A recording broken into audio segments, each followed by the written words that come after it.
You know it's this. Take a perk and a talk of that shit. Money swallowing like sis. Did it perfect in the kid. Got a billion who sang on my head. Look up better. Put on the road I just spent. I know we got $1 million. The devil that shit ain't not cheaper again. Hello and welcome back, fellow anime lovers, to MangaMuse. I am delighted to have you join us once again in the world of fanfiction and fantasy. This is the second part of What If Naruto Enters W.I.T.C.H. Special note, this fanfic is written and a masterpiece of pyrohelixdrago, co-written with KFB Anime 87 on fanfiction.net. Do check and support the author too. Now smash the like, share and subscribe button for more. Also press the bell icon so that you never miss such great parts. Thanks for the introduction. Now let's dive into the world. A few minutes later, just outside the castle, Naruto was walking towards the bridge and suddenly transformed into a soldier of Phobos' army. He approached the gatekeeper, who seemed well built and had an eye patch over his right eye and wielded a weapon that seemed like a combination of a mace and a spear, and he just let him in since he seemed like an ordinary guard. As they got inside, Naruto dispelled the transformation and returned back to normal and got very curious looks from everyone as they started walking through the castle hallways. "Naruto, how exactly did you turn into a guard?" Caleb asked, seeing that this would be useful in gathering information since he could have Naruto go into the palace and do it with minimal risk of getting caught. "I can transform into anyone, but to be clear, it might not be perfect unless you know the person's physical features, voice, height, and other stuff like that," Naruto explained, which got Caleb thinking that Naruto would be very useful in infiltration and information gathering. "So you can transform into anyone?" "Ooh, transform into me?" Hey Lin asked very excitingly, getting Naruto to chuckle as he fulfilled the girl's request and transformed into an exact replica of her in her guardian form. "Satisfied?" Naruto said, not only looking like Hey Lin but sounding like her, which freaked everyone but Hey Lin out. "That is so cool." Hey Lin said, looking at duplicate of herself until it burst into smoke and revealed Naruto, who turned to Caleb as they resumed walking. "So Caleb, how are we doing this?" Naruto asked, since after all this was Caleb's mission, so he was leader. "Okay, we need to hide the key somewhere or it'll be found, but it would be easier if we didn't have 5 girls tagging along," Caleb said, trying to think of somewhere where they could put the key, while the girls in question glared at him with intensity for his clearly sexist comment. "Hey, we're not tagging along, oh brave hero," Will said while glaring at said hero. "Oh, these things are itchy," Cornelia said, taking a break from glaring at Caleb to scratch her back, while Irma did the same while pulling out a blood-sucking insect. Naruto quickly used a repelling jutsu he learned from Shino to rid insects away from your clothes to avoid killing them, and as they fell to the ground, Terane screamed, but it was suppressed by Naruto's hand over her mouth. "I just hope this is wool or linen, because I don't know what it is about synthetic fibers, but they give me a really bad rash," Cornelia said, stopping in front of what appeared to be the guards' mess hall and being seen by every one of the guards and very ugly creatures. The guardians stood side by side ready to as they took off their cloaks, revealing their guardian outfits, and ready to fight as they took to the air. Naruto created multiple clones ready to engage in hand-to-hand combat, while Caleb grabbed a sword which was on a rack full of weapons. Terane was creating a vortex of fire which she used to only hit the guards' weapons, not really wanting to badly injure anyone even if they were her enemy. Cornelia was being surrounded by many guards but was contemplating on which she would use until she spotted a table and brought it to life, and as it stood on 2 legs it ripped of a piece of itself to use as a sword, and when Cornelia floated above it and they both spun around hitting guards while Cornelia laughed in pure joy. Will was about to be stuck by a guard and a creature, but Caleb saved her by jumping from a chandelier and kicked them both in the back. Will acted without thinking and grabbed a bola and started spinning while she twirled it, throwing it just barely missing Caleb's head and hit the chandelier Caleb used earlier, knocking it down on a couple of guards. While shaking off her dizziness, she smiled at her extremely lucky shot. As Cornelia was having fun twiddling her fingers as she made the table fight off guards, but during her excitement she didn't see a guard run up behind her and dragged her down to the ground. "Looks like we're gonna have to clip those wings," the guard said until he was hit by a blue orb that was in one of Naruto's hands. Naruto quickly ran over to help her up, but as she was distracted her magic was slowly leaving the table. As it was being surrounded it went on all four legs, being just an ordinary table, but that didn't stop the guards from attacking it. Hey Lin, let's wrap this up. Will said, running in the direction of the entrance with all the guardians and Naruto in a circle. Will had an idea for both the water and air guardians and knew they could pull it off. Quickly blasted a jet of water on all the guards and monsters, and not a second later Hey Lin created a huge whirlwind which turned them all to ice. Naruto looked at this and was impressed as and Hey Lin did a collaboration technique which was very hard to pull off, but looking at the frozen guards covered in ice his mind slowly drifted back to his deceased friend and ice user Haku, the person that taught him what it truly meant to be strong. A guard-icle, said, making another pun which got a laugh out of Naruto. After his laugh he used his Rinnegan and saw all the guards were still alive and told the girls they had about 10 minutes until they unfreeze. Caleb came running to the group panting as if he had run a far distance, this way quick, with that they rushed to the lower levels of the tunnels, but Naruto slowed himself to match Caleb's speed. Why did you leave?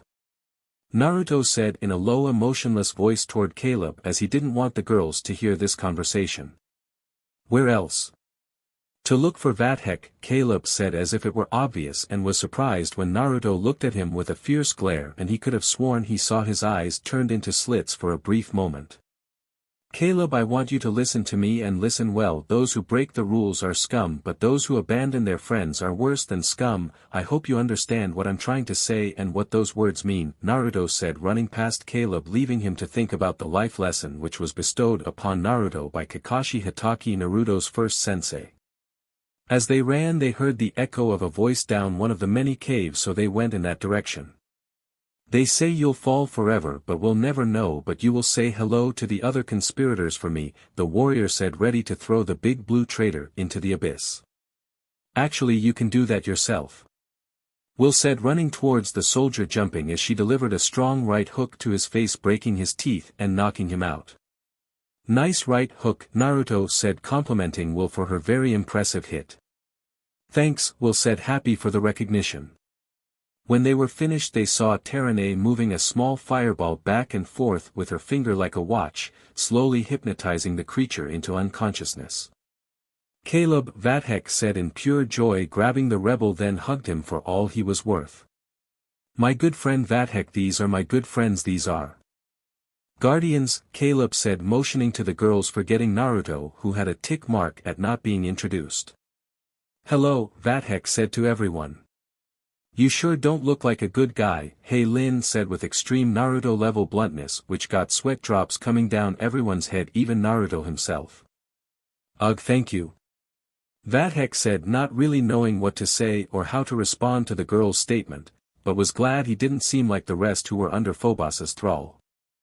I brought the key, Caleb said, hoping that it would help in clearing up Vathek's situation. Ugh, too late, they searched everywhere, they know it's not here, its sudden reappearance could do me no good now, Vathek said in a depressed tone, as this would create a huge problem for the rebellion as Vathek supplied it with information he got from working in the palace. Or maybe not, I have an idea, call out an alarm, Will said, which got surprised looks from everyone except Naruto as he believed he knew what Will was up to. What? Vathek exclaimed, voicing his confusion. Scream for help like guardians in the castle, she said, poorly imitating his voice while taking the key from Caleb and planting it on the warrior as Vathek yelled for help. Hearing a horn signaling the guards, Will told Vathek to lie on the ground as they heard guards rushing towards their location. Seeing the guards stop at the entrance in order to prevent them from leaving, they saw a familiar snake creature come from behind the guards. Seize them, Lord Cedric said in a hissy voice. The guards let out a battle cry as they were about to charge their enemies. Cornelia, acting quickly, launched out green beams from her hands at some stalagmites that broke apart and hit the guards. This surprised Naruto, seeing as she never did something like that before. Hey Lin twirled around, creating a vortex of wind, scattering dust from the fallen rocks, creating a smoke screen. Naruto took advantage of this and quickly performed a large shunshin which took them to a ledge below the one they were already on, and heard Cedric fall for their rouse and letting the suspicion on Vathek die down for now. After finding a portal which was conveniently close to the silver dragon, they went there to hang out before going home. "Hey Caleb," Naruto said, getting the rebel leader's attention as they were walking in the back alley. "Yeah, what?" Caleb asked before Naruto uppercut him, sending him crashing into the dumpster behind the silver dragon, which shocked the girls at the sudden action. "Ow! What was that for?" Caleb yelled, rubbing his jaw while lying in trash. "It was for you being a PP to Lin. I gave you a pass and later I find out you traded the clothes she made for you to Blunk. You jackass, stop being a PP and be more appreciative. She made those clothes for you and you threw them away just like that. She deserves more respect than that," Naruto said in a fit of rage as he went inside, slamming the back door, not noticing Lin, who listened and saw the whole thing. Lin was blushing at how chivalrous Naruto was towards her and had on a small smile. "Like OMG, did you see that? That right there was as romantic as it comes," Cornelia said dreamily as she wanted a guy to stand up and defend her honor just like that. "Oh, you better watch out, Lin, or Naruto just might sweep you off your feet," Irma said, teasing the wind user. Lin blush increased even more after hearing that and rushed inside to her room, clutching her heart which was beating like a jackhammer, while the other guardians just went home having enough excitement for one night. Next day, end of school. Naruto and Lin went home early as Lin wanted to make more cloths for Naruto and surprisingly Blunk. Caleb just leaned against the wall, not saying anything that would enrage Naruto as he had a big bruise under his jaw. Lin had dressed up Blunk in cloths that resembled that of a pilot and wrapped a black cloak around his body. "He looks like an overgrown raisin," Caleb said to Blunk, which got glares from the grandmother and Jinchuriki scaring him into silence. Caleb jealous Blunk the bomb. Blunk said, not wanting to deal with Caleb's negative attitude as he jumped down, knocking over an old record player which started playing, getting everyone to dance except Caleb, who made a somewhat sexist comment about women from Earth being strange. Morning at the Silver Dragon.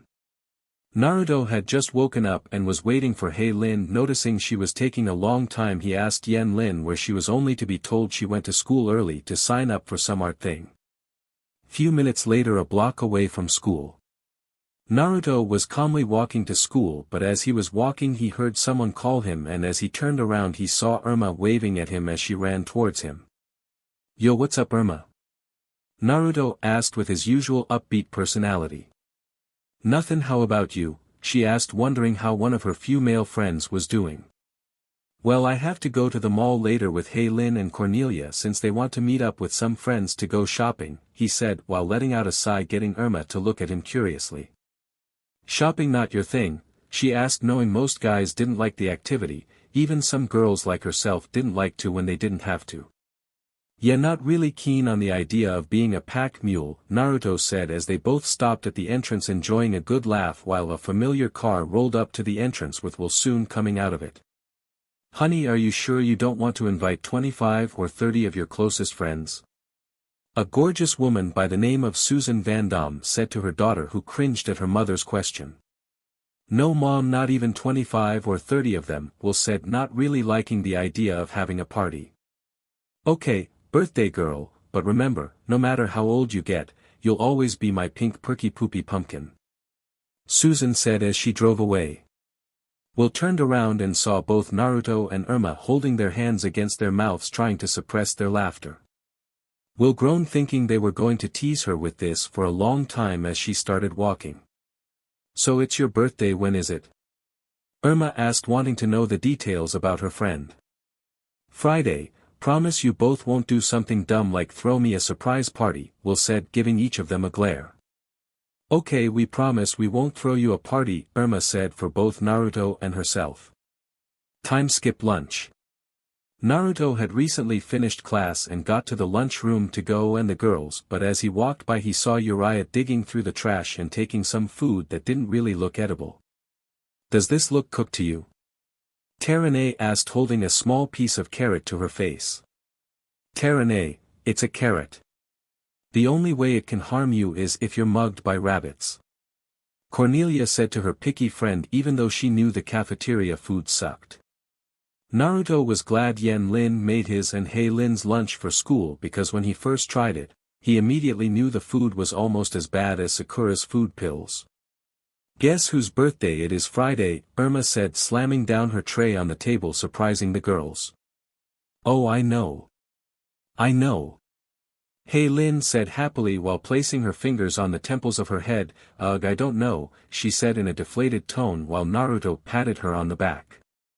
"For crying out loud, it's a eat it," Cornelia said, getting tired of her friend's picky behavior.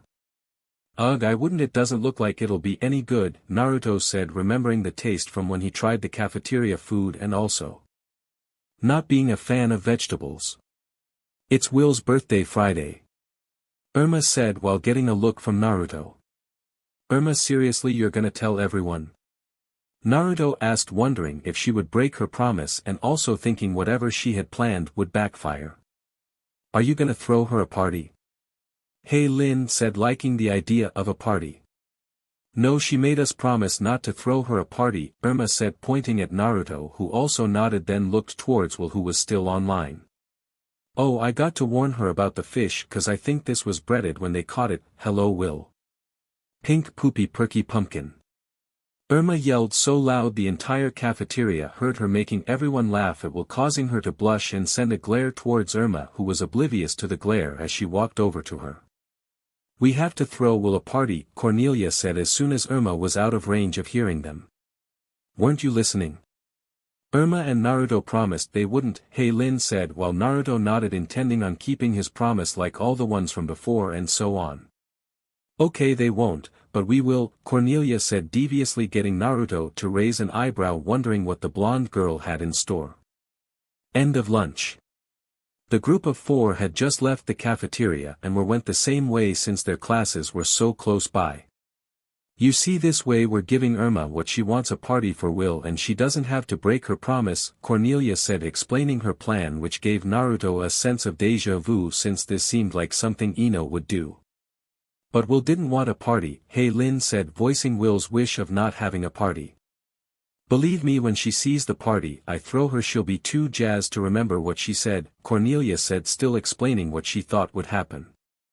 "Hei Lin, pick a theme and do the decorations," Cornelia asked, appealing to the girls' enthusiasm for art. "Now we just need a place to hold it," Cornelia continued. "Why not your place?" Terene asked, wondering why not the blonde's own place. Problem. My last party was so unbelievably great, my parents say I can't have another one until after I leave home," Cornelia said, remembering how messed up and damaged her parents' loft was.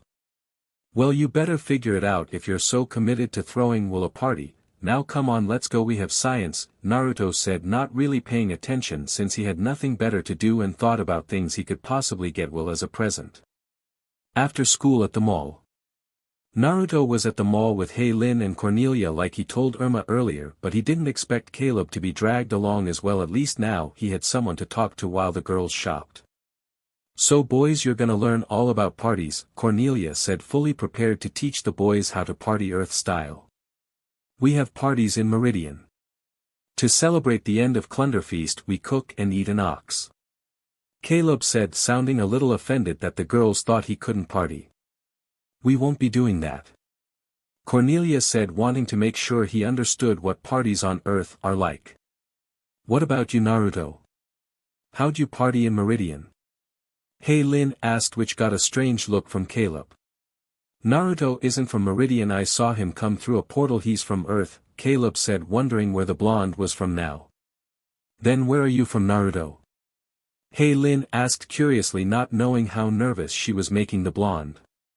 Naruto was sweating due to how nervous he was since he didn't want to explain where he came from, because then he would have to tell them the reason why he left. "Hey girls. Party Friday, 5 o'clock, Irma's house. It's Will's birthday," Cornelia said, focusing more on the party than on where Naruto was from. "It's a surprise, so don't tell Will or Irma," Hei Lin said, not wanting there to be any problems for the party. "But you said it's at Irma's house," Elian asked, not understanding how they could throw a party at someone else's house without them knowing. "Well, that's what makes it a surprise." Cornelia said with an unsure expression.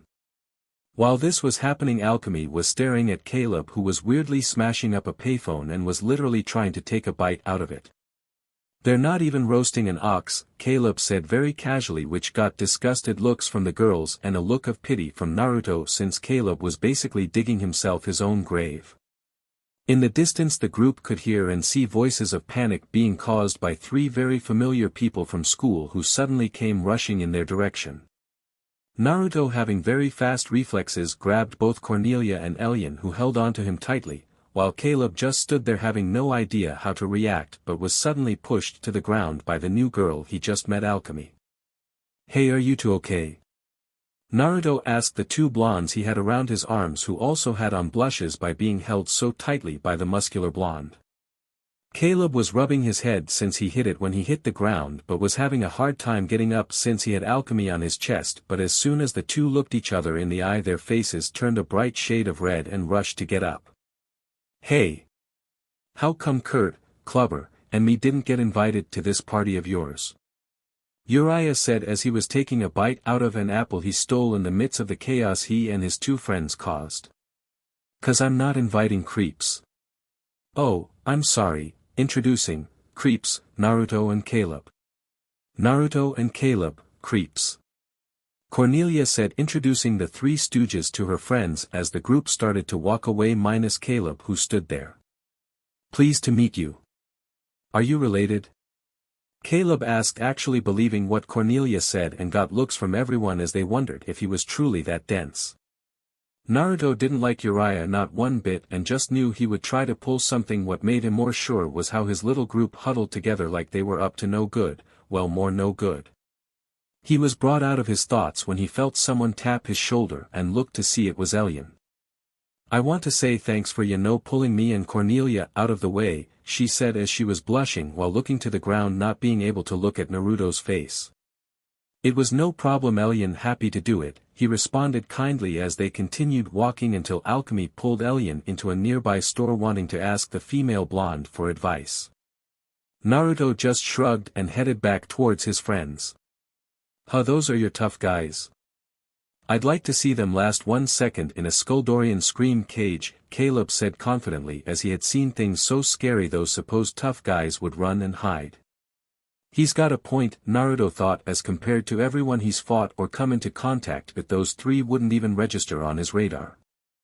"Caleb, you're a guest in this dimension, you can't go all rebel leader on us, promise me," Cornelia said as she was tired of covering for him and needed for him to stop talking about Meridian, otherwise things will always be difficult. Hearing what Cornelia said, Caleb just looked away, closing his eyes as he pouted, getting some giggles out of Lin and Naruto. "Oh, he just so cute when he sulks," Lin said, making Caleb blush at the girl's claim, getting everyone to laugh. Late at night at Cornelia's loft. "Guess what the theme is?" Cornelia exclaimed happily, finding the right theme for her friend's party. "The color you're gonna turn when you're gonna throw up," Terane said as she looked at the decorations, which were each a different shade of green, which Naruto slightly agreed with as he was wondering why Cornelia even brought him here. "Hello, haven't you ever looked at Will's backpack, her pencil case, and that dangly thing on her hat?" Cornelia said, listing things that Will always had. "I guess not attentive enough," Terane said, still not understanding her friend's train of thought. Pulling out a frog squeaky toy, "She's got frogs on them. She likes frogs, so frog party, are you loving it?" Cornelia said, explaining her friend's interest and theme for the party. Naruto and Terane shared a look and questioned their friend's idea, but they had to give her credit for the dedication she put towards the party. "It looks like someone barfed on the walls," Cornelia's younger sister Lillian said, making her presence known while she sucked her thumb and held her teddy bear. Cornelia, ignoring her sister's comment, dragged Terane and Naruto over to an empty kiddie pool. "Voila, the snack pond," Cornelia said, presenting a small kiddie pool filled with water and lily pads. "That's my wading pool, you can't have it," Lillian said in protest, not liking the prospect of sharing her pool. "Quiet or I'll shave your bear," Cornelia said, hoping to scare off her sister. Lillian just gasped and held her bear tightly, not wanting to let it go, but still stayed in the room. Okay, you making floating lily pad cupcakes with flies made out of raisins, and you gotta meet both girls after school and make sure they're not dressed like total pigs but without them figuring out why. Cornelia said, getting Naruto to raise an eyebrow. Since Terane can act weirdly under pressure, he wondered how she would convince the girls. Ugh, how do I do that? Terane asked, not even sure how to convince Irma and Will to come over and get them changed. You're smart, you'll figure it out, Cornelia said, thinking Terane could do it. Later at the Silver Dragon. Naruto and Hei Lin were waiting for Yen Lin as she had something to give them. Ugh, Grandma, you had something to show us? Hei Lin said as she and Naruto had been waiting for the elderly woman for a while. Pulling an old rolled-up paper from her kimono sleeve, she held it in front of the two teens who looked at her curiously. Is it the world's oldest placemat? Hei Lin asked, looking at her grandma. No, Hei Lin, this was once part of a great map hanging on Prince Phobos' wall years ago. A soldier who was tired of serving the evil prince tore off a crucial piece of Phobos map, the part showing our world, and gave the map to Appalling One who moves between worlds, and thus came to me, she said, telling the teens the origin of the map. Wait, Appalling that moved between worlds, how is that possible? Naruto said, not knowing anything besides his Rinnegan, which he still hasn't grasped, that could open portals. There are certain items, which are extremely rare mind you, that could open up portals through the veil, Yen Lin said, thinking of a certain one that once belonged to Phobos but was now lost. Naruto now wondered if he could open portals to Meridian like Nagato did with the one that brought him here, but remembered it took a lot of chakra out of the deceased Rinnegan bearing Uzumaki. Naruto also had to consider when Nagato did it they were in a different universe/dimension, and remembered that there were only 5 worlds connected to one another from what Yen Lin told him when he asked her, so that was a factor in him opening portals. In our world the map is blank unless activated by the heart of Kandrakar currently held by our friend Will, Yen Lin explained, getting back on topic with the map. But why wait until now to give me this? Is it because my powers are finally mature enough that I'm worthy? Hei Lin asked, actually wondering if she had proven herself, which got Naruto to smile since the girl had a very active imagination. Nah, it was in the attic. I couldn't find it. Found my old tennis racket too. 4. Yen Lin said truthfully while making a couple of swings with said racket. Naruto, having enough excitement, decided it was time for some rest and went down to basement, only to see that Caleb was walking back and forth mumbling to himself while Blunk still smelled like something died, so he just sat back and watched, wanting to see how things would play out. We've got to get Will something for her birthday. In Meridian, I'd give her the customary chicken skin hat. But Earth girls do like to buy this stuff that smells, in tiny bottles. Caleb said, actually thinking of getting Will something Earth-based since she may not like the things that Meridian girls liked. Blunk have smelly in bottle. Gargoyle sweat. Blunk said as he took a whiff of the gargoyle sweat which he had for some reason and passed out. Naruto actually had an idea on what to give Will and decided to help Caleb out since he was trying to be a better friend and was improving. Why don't you make her something? Naruto suggested as he walked up to Caleb, passing the unconscious Pauling. Like what? Caleb asked honestly, not knowing what he could make. Well, think of what you're good at and see what you could make her, Naruto said, opening a window since the combined smell of Blunk and the terrible smell of the gargoyle sweat was becoming nauseating. Caleb thought for a moment and suddenly had an idea and thought of the supplies he would need to make it. Hey, can you and me go to Meridian to get some stuff? I need it for Will's gift, Caleb asked, hoping the blonde would come so they could be back in time for Will's birthday. Naruto, having nothing better to do and thinking he wouldn't be able to sleep with how bad the basement smelled. Okay, we'll have to find a portal, I'll go look around town and come back for you, Caleb said, thinking it would be easier and not wanting to waste time.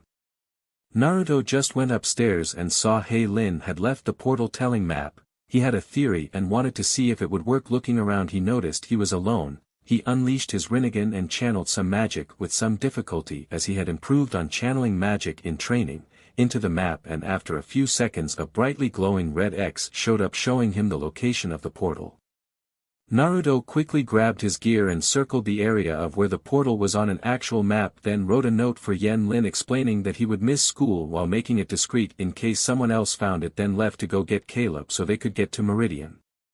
Time skip few hours later in Meridian, climbing a cliff. Okay, explain to me why I'm climbing. Naruto said as he was walking up the vertical cliff with a rope wrapped around his waist with Caleb holding onto the end of the rope so he wouldn't fall. You can literally walk up walls, what's the big problem? Caleb said nervously, never doing something like this before. The problem is I'm carrying you and a sack full of stuff. You're heavy man, Naruto told the rebel leader, not understanding why he couldn't hide the sack on the ground and come back for it later. Caleb, taking this into consideration, apologized for not thinking how hard it would be for Naruto. Naruto sighed, it's okay, don't worry about it. So what's the last thing you need anyway? You were a little secretive on the details, Naruto asked, wondering what was on top of this cliff that Caleb couldn't get somewhere else. Caleb didn't speak but grew nervous, and with Naruto's special ability to sense emotions, wondered what was on top of the cliff. When they reached the top, there was a cave, nothing out of the ordinary except for the multiple scratch-like marks on the ground, which made Naruto wonder what the hell was inside the cave. Not willing to go into a situation without all the facts, Naruto walked up to Caleb, grabbed his collar and lifted him up as they were now face to face. Okay Caleb, you haven't given me all the details, what is in that cave? Naruto said, looking directly into the rebel leader's eyes with a strong soul-piercing glare. Caleb, not wanting to face the blonde's wrath, decided to fess up. A dragon, he said, which actually surprised the blonde as he had never seen a living dragon and thought they were all a myth, but remembered here was where many things existed, so he shouldn't be all that surprised. Okay, what could you possibly need from a dragon? Naruto said seriously, having no idea what Caleb would need from the deadly creature. Its scales, Caleb replied honestly as Naruto dropped him, as the blonde had no idea what to say and decided to just drop it and get it over with, since Naruto thought this would be a good experience for his training. You're not seriously considering this, are you? The fox asked, mentally not even sure what to say as he had no experience with an actual dragon in his entire life, so he couldn't offer the blonde any advice if worse came to worse. Naruto was actually surprised the fox tried to talk him out of something that could possibly kill him, as he would normally just let Naruto go in without thinking and leave him to deal with the consequences of his actions. Well, we've faced a lot of strange things so far, and seeing as we have the worst luck, we might be fighting a dragon sooner or later, may as well take advantage, Naruto thought, mentally bringing up a good point to the nine-tailed fox, who then went quiet as he paid attention to the events that would soon unfold. Naruto and Caleb walked inside the cave, trying to keep silent in order to avoid alerting the dragon of their presence. Caleb, who quickly found a pile of green goop with what appeared to be green scales, picked a few and got up. Are those scales? Naruto asked, not really sure of what he should have expected. Yeah, and they're fresh too, Caleb said, which made Naruto look at him questionably. How do you know they are fresh? Naruto asked, having a bad feeling.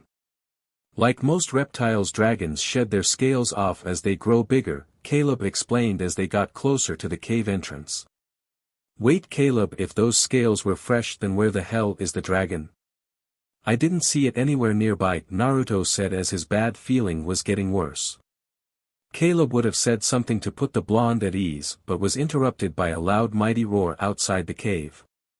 When Naruto and Caleb heard the roar, they instantly went to hide, pressing themselves against the cave wall, and looked over to see a dragon, probably the one that lived in this cave.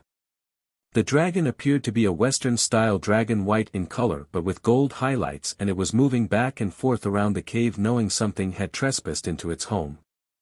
Naruto knew he couldn't fight while worrying for Caleb. Naruto knew he had to lead it away so Caleb could make his escape, so making a clone he rushed out of the cave, leaving a surprised Caleb who just learned Naruto could make clones. The dragon, instantly seeing the intruder to its cave, roared as it went to the skies, ready to attack from above.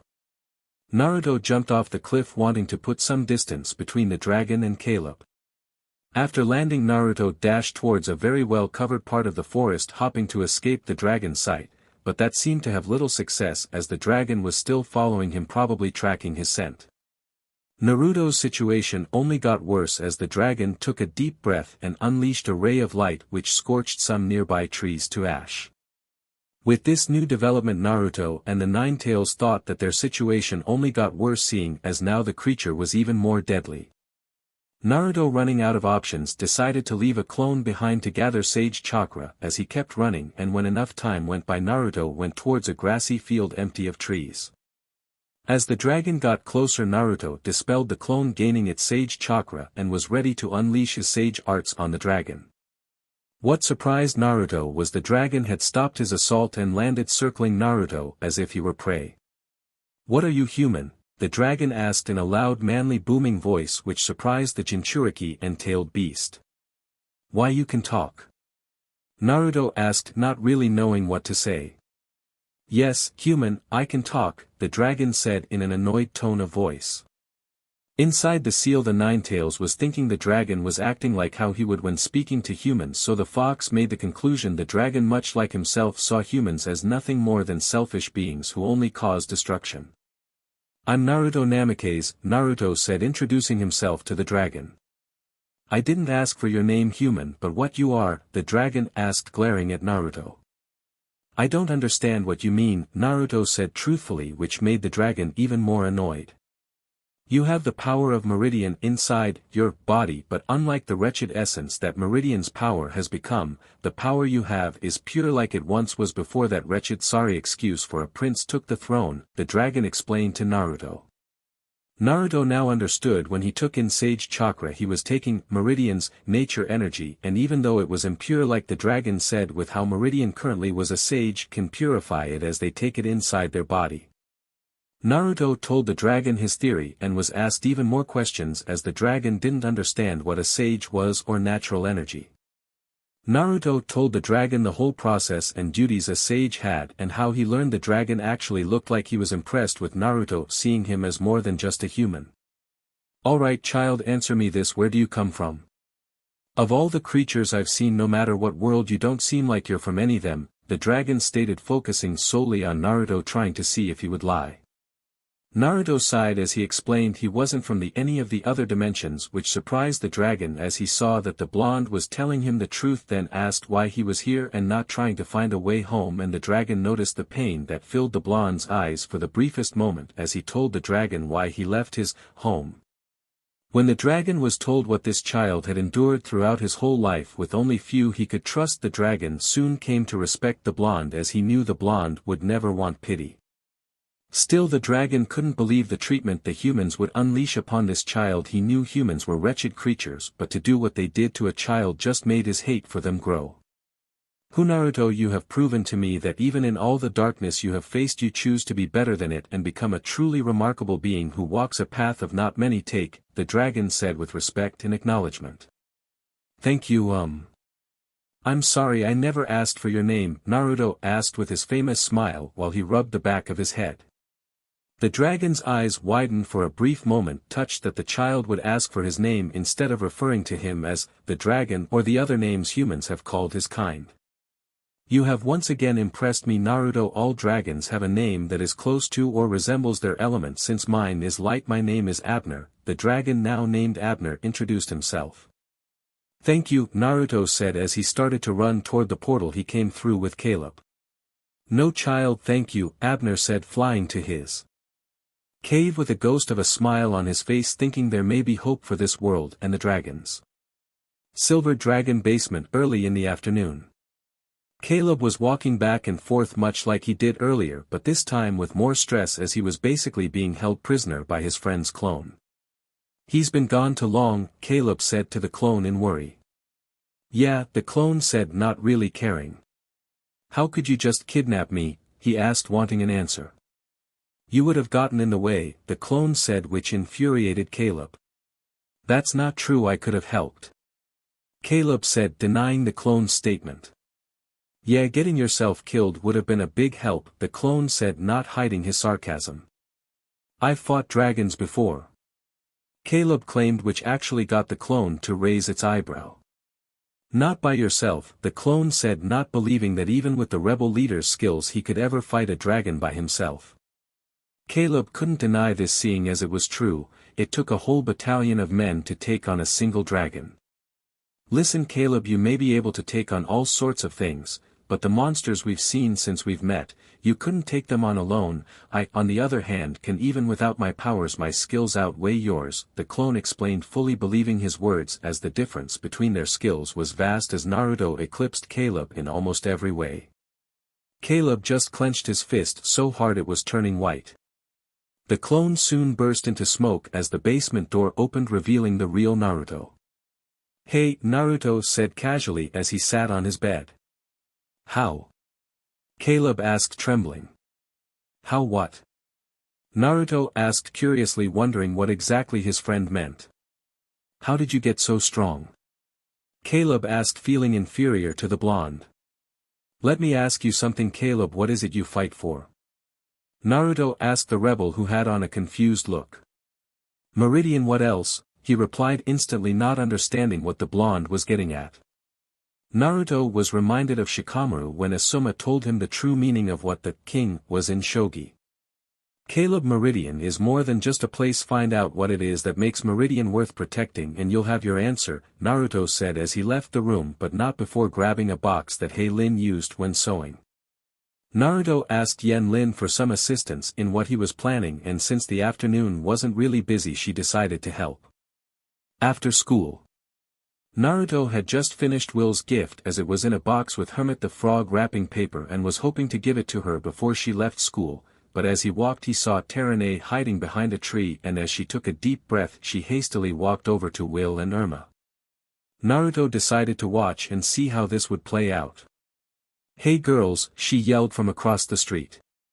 "Irma will guess what Boyzilla is playing a free concert at the mall," Terane said, knowing the girls liked the band. "You're kidding. Let's go," Will said, wanting to see the show. "But they're only letting in the 100 best dressed girls. I got us these outfits so you don't look like pigs," Terane said, quoting what Cornelia said, and didn't see the glares Will and Irma sent while. Naruto just held his hand to his mouth in shock, not believing she just said that to Will and Irma. "Come on, let's change," Terane said, dragging the girls inside the school. Half-hour later. While waiting for the girls he received a call from Cornelia telling him that Will's party was happening. He decided to go there and wait for her since Terane would drag both girls there anyway. Irma's house. Naruto was actually impressed with the turnout as there were a lot of people here. He wasn't in the living room as he chose to be in the kitchen, not wanting to be in the chaos that was happening in the living room. He suddenly heard some familiar voices approaching, and so did Cornelia. "All right everyone, she's coming, be quiet," Cornelia whispered loudly, wanting to surprise her friend. "Surprise!" everyone in the house yelled, surprising not just Will but Irma too. Will coming up with her own conclusion, believing Naruto and Irma broke their promise to her. "Can you believe Naruto and Irma didn't want to throw you a party just because you told them not to? Give me 16 hugs, birthday girl," Cornelia said, trying to convince the redhead they didn't break their promise. "I can't believe you guys did this," Will said to Naruto and Irma as they stood beside her. "I had nothing to do with it." I'm not so sure about," Irma said, directing Will's anger to Naruto in order to save her own skin. Will glared at Naruto, thinking he would have an excuse. "Don't give me that look. Well, I didn't throw this party or help in any way, but I did get you this," he said, holding up the box he had with him. Will decided to take the present, and as she unwrapped it she saw a stuffed orange toad with purple markings in a vest. Will thought it looked awesome and couldn't hide her happiness. "OMG, look at him, he's so cute," Will said, squeezing the non-existent life out of it. "Wow, it actually looks pretty cool," Irma said, not really thinking frogs, or in this case toads, could be so cool looking. "I made him for you," Naruto said, which surprised the birthday girl. "You made him just for me?" Will asked, truly touched by his gift. "Yeah, even have a name for him," he told her. "Oh, what is it?" she asked, wondering what it would be. "Gamakichi, it means, favorable toad," Naruto said, explaining the meaning of the toad's name. Will thought the name over and decided that she liked it and kept the name for the stuffed toad. "Hey, thanks for inviting me, sweetie lips," Martin said to Irma, who gained a scowl on her face for what the boy just called her. "Listen here, I didn't invite you, Martin," I didn't invite anyone. And don't you ever call me sweetie lips. Irma said, not really into Martin as he was obsessed with her, so that kinda killed his chance to be friends with her. I didn't want to say in front of the other guests, but there were flies on your cupcakes. Don't worry, though, I pulled them off. Licking raisin on his finger. Oh. They're just raisins. I'll put them back. They're in my pocket. Martin said, getting disgusted looks from the others. Martin, if you thought they were flies, why your finger? And seriously man, don't do that, then no one will want to eat those cupcakes, Naruto said, trying to help out the anti-social teen. Outside the house. Blunk, help with gift. Blunk, go inside. Blunk said stubbornly, not wanting to miss out on the party. No, you can't. They've got enough frogs in there as it is. Caleb said, looking inside, they have strange customs here. A guy is putting flies on little cakes, he continued, telling the Pauling what he saw. Sound good? Blunk said, thinking that the food sounded delicious. Deciding he talked to the Pauling enough, he went inside and went directly for the snack table and was approached by a familiar face. Hey, remember me from the mall? Alchemy? Alchemy said, reintroducing herself to Caleb since their meeting was brief. Me too, I'm Elian. Hey, do you know where Naruto is? Elian asked, thinking she had a real connection with Naruto. Naruto saw Caleb in need of assist and decided to help him out. Hey Elian, what's up? Naruto said, leaving Caleb with only one girl to deal with. Oh, nothing much, are you having fun? Elian asked, wanting to know if he was enjoying himself. Yeah, I am. Hey, do you want to hang out more? Like after school? Naruto asked, having this strange feeling around Elian like they were kindred spirits. Elian was truly excited after hearing that and nodded as she blushed, then quickly ran to her friend to tell her what had happened. Naruto headed back to the kitchen, seeing Irma doing dishes so she wouldn't have to later on when the party was over. Naruto decided to lend a hand and helped her clean. Hey, thanks, you know you really don't have to help, Irma said, grateful for the assist but thinking he would want to be out there having fun instead of cleaning dishes. She knew she would. Trust me, I prefer to be here helping a friend out instead of party with people I don't even know, plus this party was thrown without you even knowing. At least I could do was help, Naruto said, putting some dishes away. Irma had a truly happy expression and was glad he was her friend and couldn't even describe how lucky she was with how kind and generous her friend is. Seeing her dad walk down the stairs, she quickly acted, not wanting to be embarrassed by her parents. Naruto, seeing this, couldn't help but smile, both happily and sadly for many personal reasons. Deciding to take a break, he went to the living room to see Caleb giving his gift to Will. Look, it's Will. As a kind of fairy, or something. Elian said, truly amazed by Caleb's creativity in his drawing. You're so talented, Will said, really impressed by his artistic skill. It's carved from driftwood. The wings are dragon scales. Caleb said, explaining what the picture was made of. Ha. He didn't mean real dragon scales. Will said, nervously hoping he would pick up on the hint. Sure I do, he replied, completely oblivious to the hint. So Will decided to drag him away to explain to him that he needed to be careful of what he said around people. Alchemy went off after Caleb, leaving Elian and Naruto alone together, neither them making eye contact, looking in the opposite direction. Naruto looked around and saw Lin sticking her head out the window, and even with all the loud music his well-trained ears were able to hear her talking to their resident Pauling. He saw Martin going over and thought he should stop him but wasn't able to since Elian went in front of him, blocking his way. So, are you going to ask me to dance? Elian asked shyly, wanting to dance with the Naruto. Yeah, great idea, Caleb, you wanna dance? Alchemy said, not being subtle at all. Actually, I'm pretty good at the Mandarin Gavat. I'll go find us a bucket. Caleb said, giving Alchemy a donut, and actually went looking for a bucket. Naruto got looks from the girls, wondering if he was being serious. Will passed by the two and saw that there were a lot of girls surrounding Naruto and wanted to get this over with quickly. Naruto saw the girls rushing out the house and had a feeling something was wrong, and so did Caleb. Where are Will and Irma going? Caleb asked, intending to following them. Pizza. Ellian answered as she heard what the girls said earlier. Where's that? He asked once again, fully serious, but got laughs out of the two girls who thought he was joking. Oh, he's so cute. Alchemy and Ellian said together, the former meaning it truthfully and the latter meant it jokingly.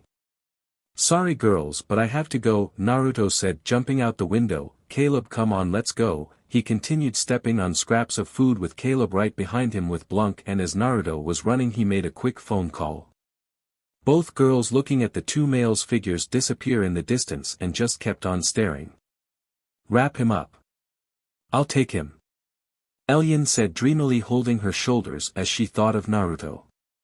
Ditto, Alchemy said, getting an unhappy look from Ellian. I'm talking about Caleb, she said quickly, trying to clear up and clarify what she meant. City Hall a few minutes later. What good is a map that doesn't show anything? Irma asked, unimpressed. She said it was activated by the crystal, Hey Lin said. Will then took off the crystal and lowered it to the map, which revealed 2 red X and 1 blue X.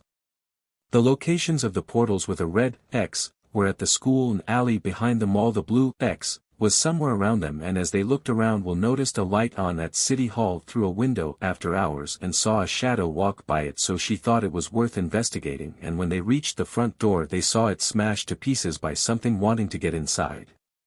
Maybe we should call the police. Terene said, a little scared of what they might face. For this kind of problem we are the police. Will said, walking in with the other girls and Naruto following. She's right, besides the fact we have to keep magic a secret, we're the only ones who can fight whatever broke in, he said, walking past Terene. I was afraid you guys would say that. Terene said depressingly. Okay, well, you said you saw someone upstairs, right? Well, I'll stay down here with Caleb and Blanc and be on guard if they try to escape while you and the other girls look for it upstairs, Naruto said, getting nods from everyone agreeing with his plan. Will yelled out, Guardians unite, and transformed all the girls into their guardian form. Cornelia used some nearby plants to open up the elevator, which was smart in Naruto's opinion, as the elevator would alert whatever monster was upstairs. Why don't we just take the elevator? Terene asked, not thinking tactically. You mean the elevator with the ding like a microwave telling him we're inside ready to eat? Will said, unknowingly having the same thought as Naruto, which impressed at her deductive skills. You're right. Let's fly up. Terene said, fully agreeing with her friend's reasoning. As the girls flew up, Naruto heard the familiar sound of footsteps and got Caleb to go hide Blanc so he wouldn't be seen by anyone. As the footsteps drew closer, he heard the familiar voice of Jiraiya, and Naruto, being Naruto, wanted to prank/scare him and his groupies. Come out. We know you're here. Jiraiya said, all confident, which just made Naruto sigh, wondering if Jiraiya truly thought they would come out, because he asked. Naruto summoned up a little fox chakra and unleashed a little, making the Three Stooges come face to face with an image of the Ninetales, who unleashed a truly massive roar, causing the teens to run in the opposite direction, wanting to hide from the truly terrifying beast. In the stairwell of City Hall, Cedric, who was slithering through the stairs trying to make a clean escape with some of the documents he had acquired, felt a massive wave of power that just seemed to radiate evil and bloodlust, being the curious snake that he went to investigate. Cedric ran into a familiar rebel leader and Pauling, and having no time to deal with them, he swung his tail toward them, causing them to go crashing into a wall. The sound alerted the blonde ninja, who rushed to see the familiar form of Lord Cedric. When Lord Cedric saw the blonde, he glared at him with hatred, but noticed for a brief moment the blonde's eyes seemed to become slits like his, but instead of yellow his were glowing red. Shaking off his bewilderment, he knew his prince would need the boy alive to obtain his power. Hello boy, Cedric said to Naruto. Naruto didn't really have much to say to the snake, but still had a question. What does Phobos want with me? Naruto asked, remembering his wanted poster, but wondered why exactly Phobos wanted him alive, and it made Naruto wonder what made him so valuable to Phobos. Cedric, not seeing the harm, decided to answer him. The prince is very interested in you, he said honestly. Well, you can tell you Prince I don't swing that way, Naruto said jokingly to the snake, who hissed in a gruff growl. You fool, he wants the power you hold. Cedric responded angrily, then charging toward Naruto. Well, snake face, you tell your prince he can go F himself. Naruto replied, dodging the snake left and right, leading him away from Caleb and Blanc. But it was all for nothing, seeing as Caleb jumped up from behind Cedric and got him in a chokehold, causing the snake monster to thrash around, smashing Caleb into pillars, hoping to shake him off. The guardians heard the noise from upstairs and rushed towards the damaged elevator descend to the first floor. Cornelia, being the first one to land, used her power on the floor, broke some tiles into shards to do more damage to the snake creature. Caleb saw this and moved out of the way to avoid the incoming projectiles. As Cedric was blocking the many stones with his eyes closed, he failed to see Naruto charging at him with a howling blue sphere, which made contact with the scar Naruto gave Cedric when they first met, doing even more damage to Cedric.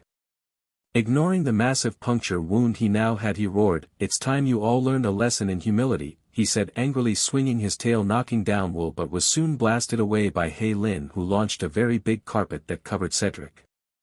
"A little this way," Terene said, holding a flame to the chandelier.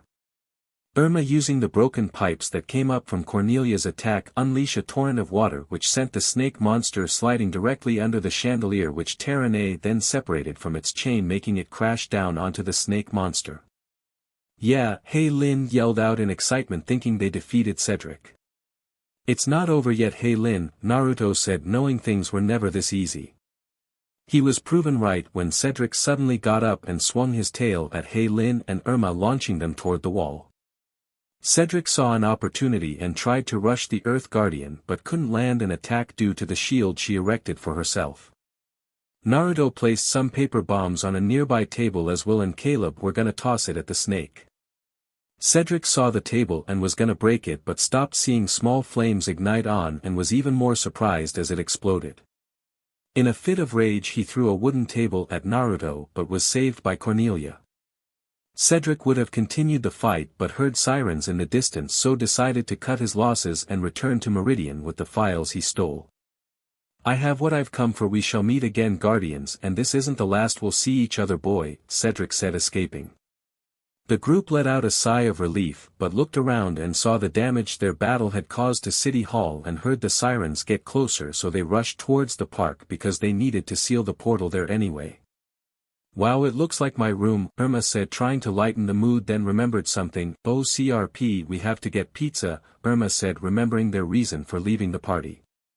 "Don't worry, on the way here I made a phone call to a local pizzeria. They have our order ready to be picked up," Naruto said, holding out a black flip phone with orange highlights to Irma, who smiled at him gratefully. "Will just remembered something important, CRP. We need to seal the other 2 portals," Will said, making the other guardians in dissatisfaction.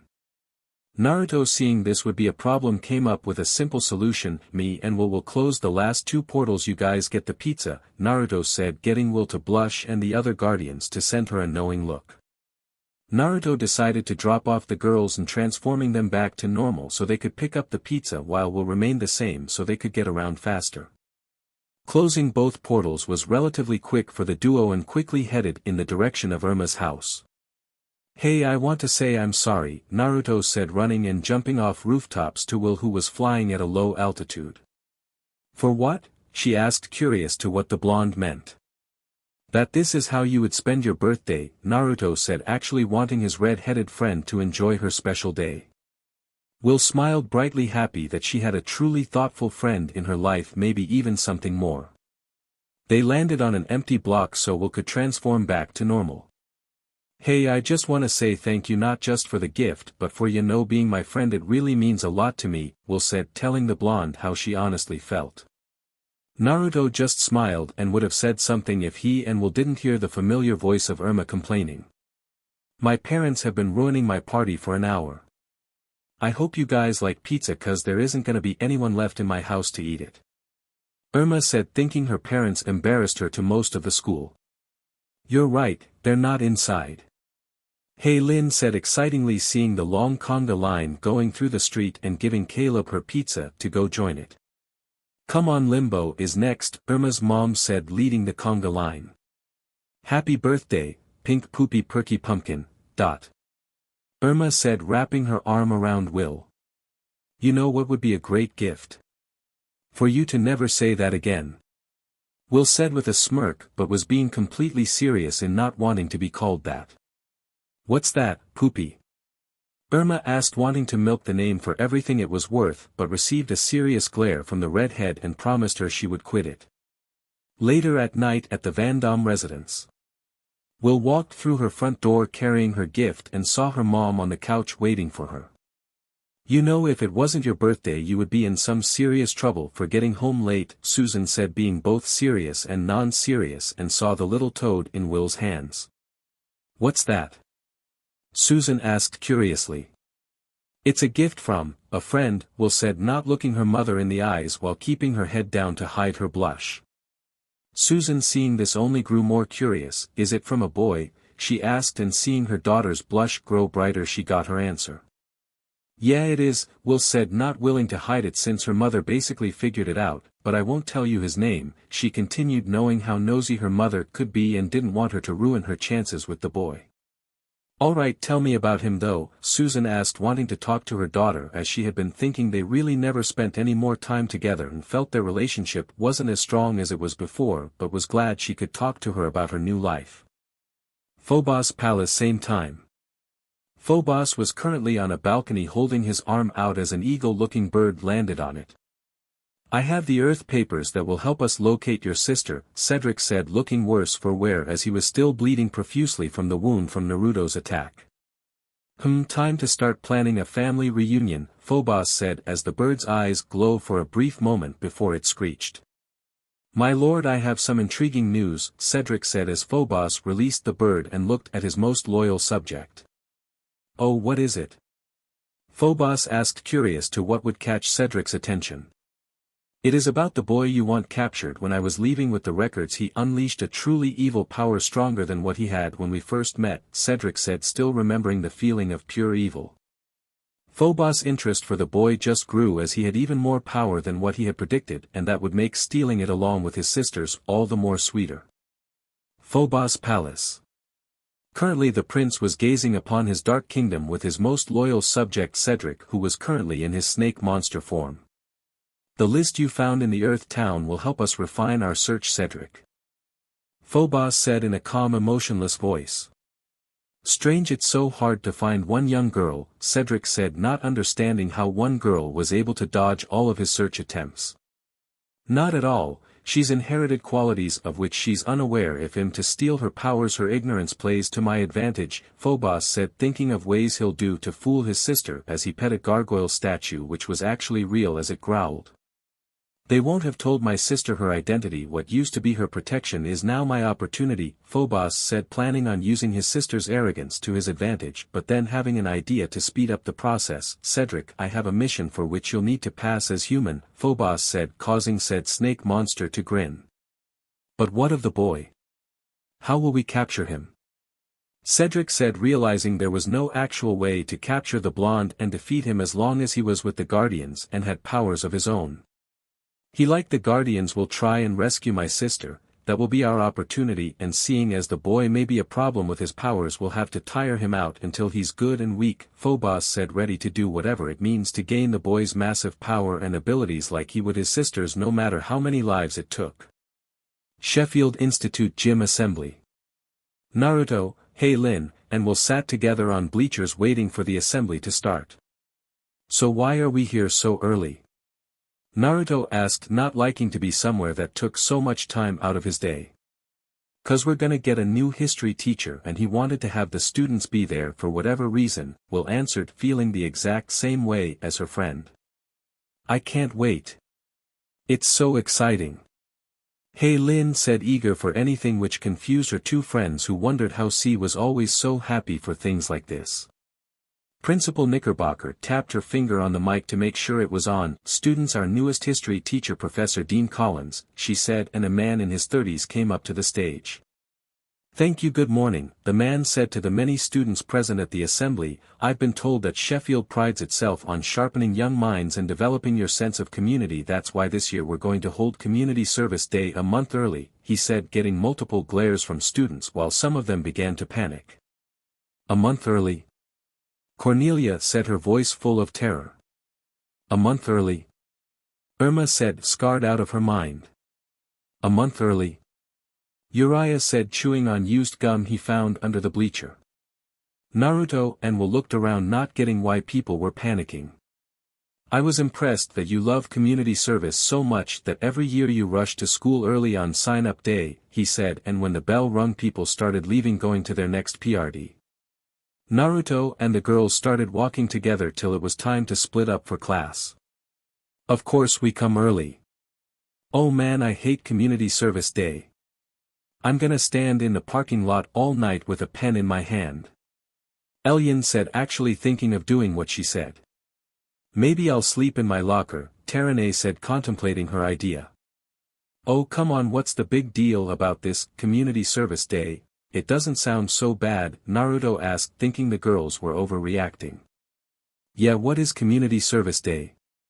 Will asked, having no idea what it is. Okay, tomorrow morning there's gonna be a list on this board, 400 jobs for 400 kids, Irma said as she pointed to a bulletin board in the hallway where the group had stopped.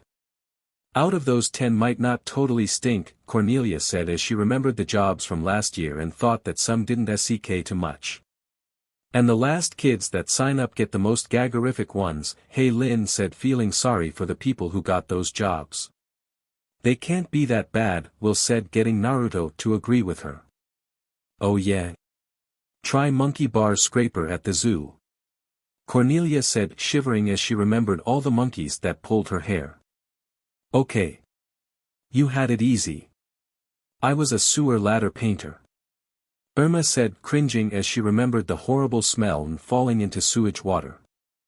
Naruto had an amazing poker face on as he was successfully holding back his laughter as he had worse jobs in the deranked missions he did as a kid. What the girls just described was a walk in the park.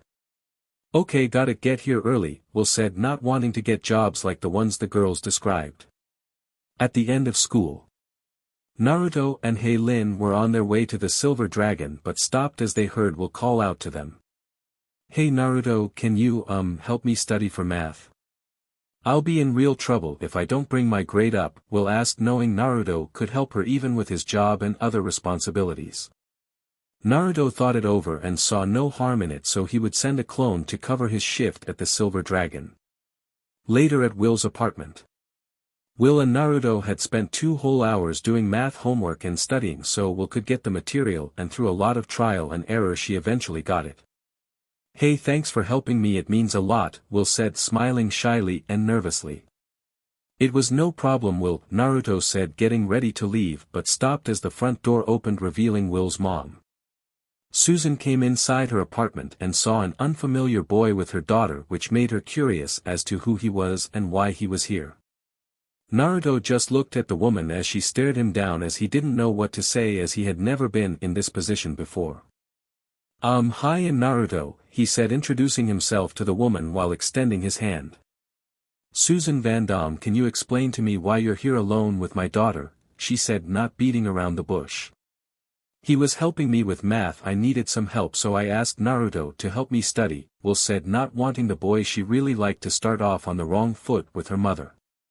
The mother stopped giving the boy a glare and gave him a small smile. Thank you for helping my daughter out with her studies, would you like to stay for dinner, she asked, which surprised Will but hoped the blonde accepted as she wanted to know Naruto better for the developing feelings she had for him. Naruto thought it over and accepted, not seeing the harm. Later at the Silver Dragon. Naruto was currently mentally exhausted due to how long he left the clone to work, and after dispelling it he received its memories, so with the sudden headache he decided to hit the hay in the basement, but when he got there he saw a huge mess which consisted of his stuff being thrown around, and as he went to investigate he saw Blunk digging through his dresser which had some unfinished paper bombs which thankfully couldn't explode. Blanc, not noticing Naruto, continued to dig through the drawer hoping to find something valuable, but was surprised to see Naruto had picked him up by the back of his hoodie, making it so they were at the same eye level, showing Blanc his very angry glare.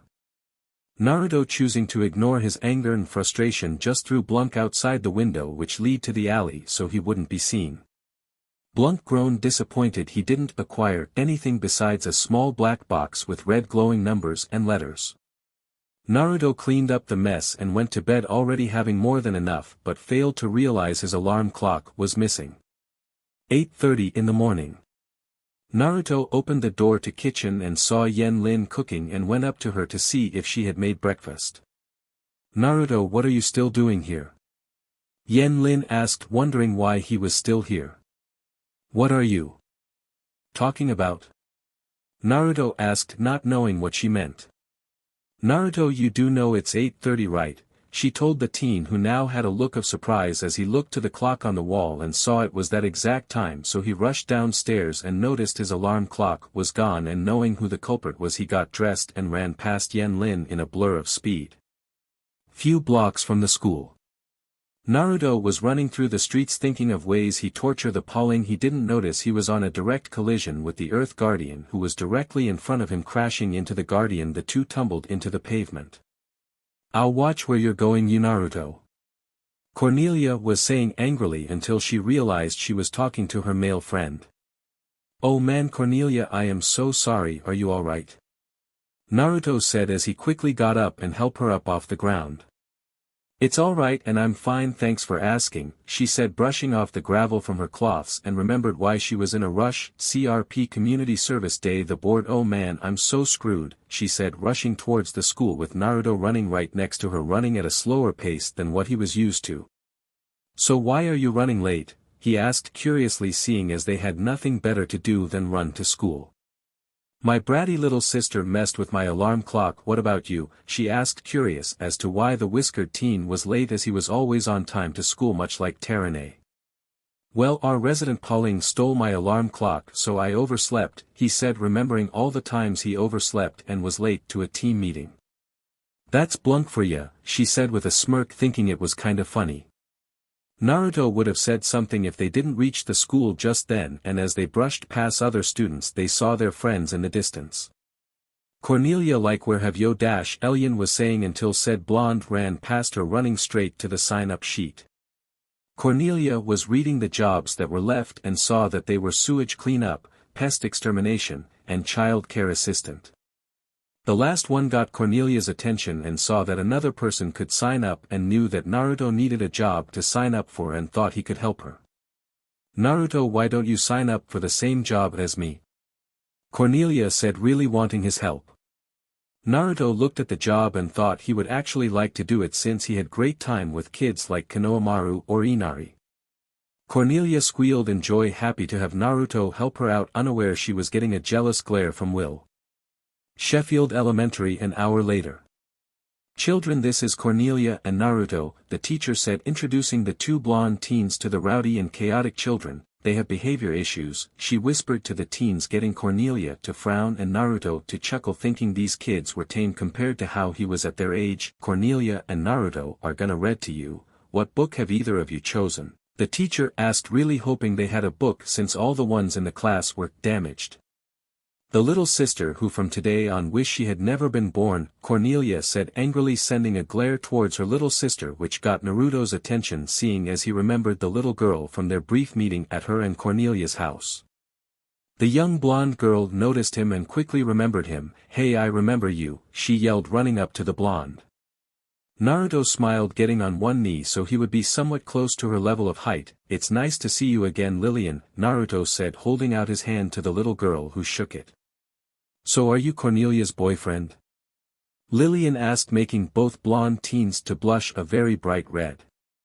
"Nah, I'm not that lucky," Naruto answered. "Does he?" Cornelia thought her blush burning brighter as her imagination went into overdrive, but pushed all that aside and glared directly at her sister. "Stop talking nonsense, you little twerp, and go sit with the other kids," she said, making Lillian blow a raspberry at her. "Sorry about my sister," she brushing her hair back with her hand while still having a light blush from what was said. It's okay, she's a kid. Anyway, do you have a book? Naruto asked as she shook her head. Naruto thought about it for a moment and realized he did have a book. The first book his perverted MSTR wrote, The Tale of a Gutsy Ninja, pulling it out of a storage seal he kept in his coat. Well, we can use this book, he said, showing the girl the book, which got him a questioning look since the girl didn't understand a lick of Japanese. Is it okay for kids? She asked, wanting to know the type of book they would be reading. Naruto thought about it for a moment and told her it had some violence, but he would make something up to not scare the kids. The two blondes sat next to each other as Naruto began to read. 1 hour later. Everyone was listening to Naruto as he read the book, even Cornelia and the teacher, as their curiosity of how the story would progress got the best of them, and they weren't disappointed. The kids were awestruck at how cool the story was. They couldn't tear their eyes and ears away from Naruto as he read. Suddenly Naruto's phone went off and told the kids he had to stop for a moment, which got him groans of disappointment. Hey Lin, what's up? Naruto said as he answered his phone. Naruto, I need your help. Will just passed out and she isn't waking up. We're at the old train station. Hey Lin yelled over the phone in panic. Naruto had to think of a plan quickly. Okay, listen, stay there, I'll be there in a few minutes, he said, hanging up his phone, then walked up to Cornelia and pulled her a good distance away from the group of children. Hey, what's the problem? Cornelia asked, wondering if it was W.I.T.C.H related. Naruto explained what was happening and Cornelia understood as he took off, but what she didn't realize as her friend left was that she was now all alone with a group of rambunctious kids who all had an unpleasant look on their faces, seeing as they wouldn't be able to enjoy the rest of the story. Few minutes later at the old train station. Okay, so you're telling me Will just looked at some writing and she fell unconscious? Naruto asked, perplexed at what the air guardian had told him as they stood over the keeper of the heart of Kandrakar as she laid on the ground unconscious. Yeah, when she looked at it she just fell down, Hey Lin said, still not understanding it herself. Naruto looked at the guardian and saw the heart glowing a little brighter than it usually did and wondered if it had caused the red-headed guardian to fall unconscious. Okay, listen, we can't have her laying here, we need to bring her to the Silver Dragon, Naruto said as he bent down and picked her up bridal style. Why not take her home? Hey Lin asked out of curiosity as they started to walk. Because I don't know if her mother's home, and if she was I don't know how she would react to a guy carrying her unconscious daughter, Naruto explained as he remembered the first meeting he had with Will's mother. Hey Lin accepted his reasons and walked in the direction toward the Silver Dragon while calling her grandmother to let her know they are on their way and what to expect. A few minutes later in the Silver Dragon basement. So what happened? Yen Lin asked, wanting details as to why Will was unconscious. We were painting over some graffiti and then she saw this weird writing and wham. She went down like a sack of potatoes, Hey Lin exclaimed while Will was slowly coming out of her daze seeing Naruto, Hey Lin, Yen Lin, and Caleb. Ow, what happened to me? Will said, rubbing her head as she slowly rose up from Naruto's bed.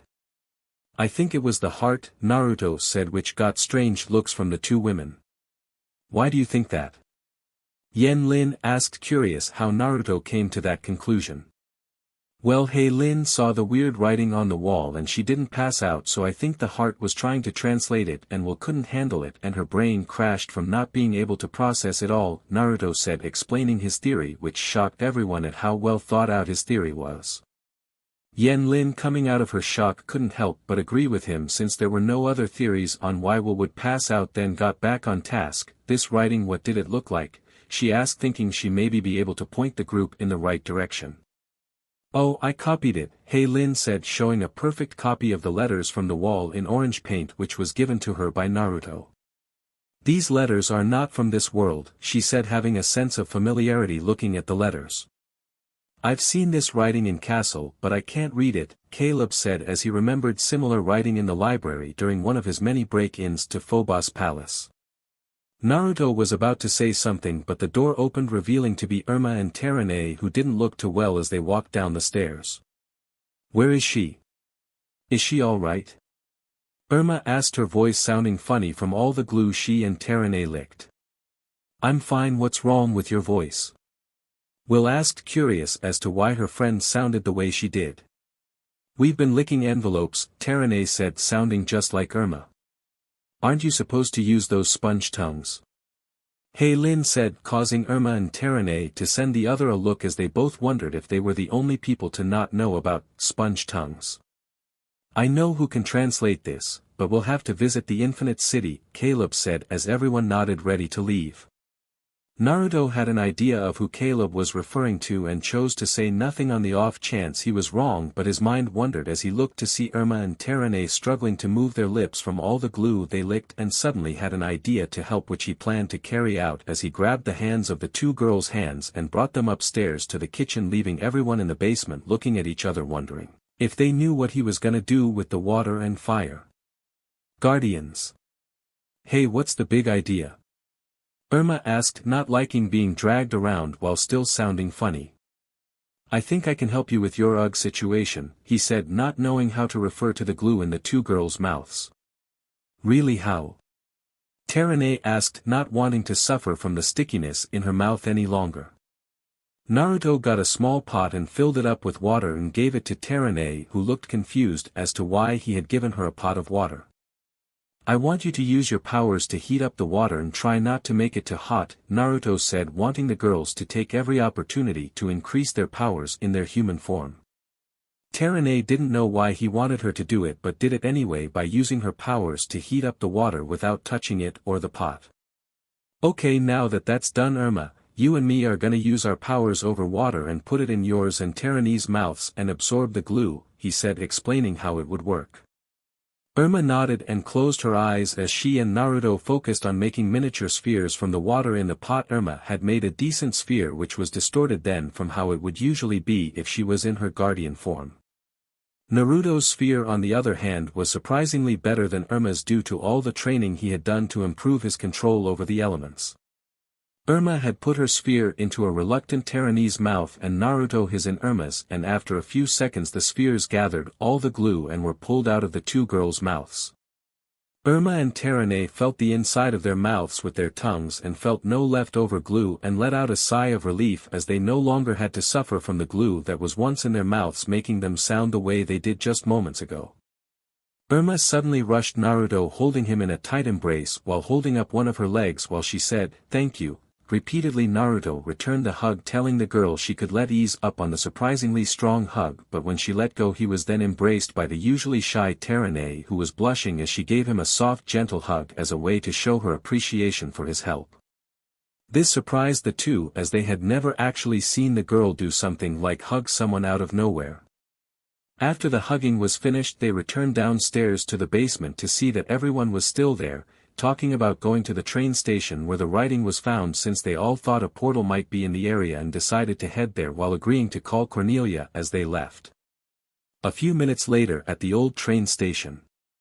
It was right here, Hey Lin said as she showed everyone where she, Naruto, and Will had found the letters only to see they had vanished like they were never there to begin with.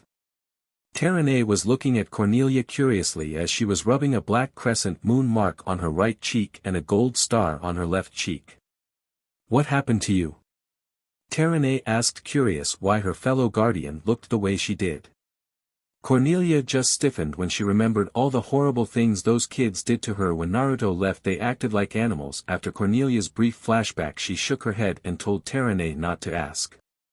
The portal must be close by, Will said, taking out the magical map and bringing the heart of Kandrakar slightly above it, and seconds later the map revealed a glowing red X. There, what's that? She said, pointing directly at the X.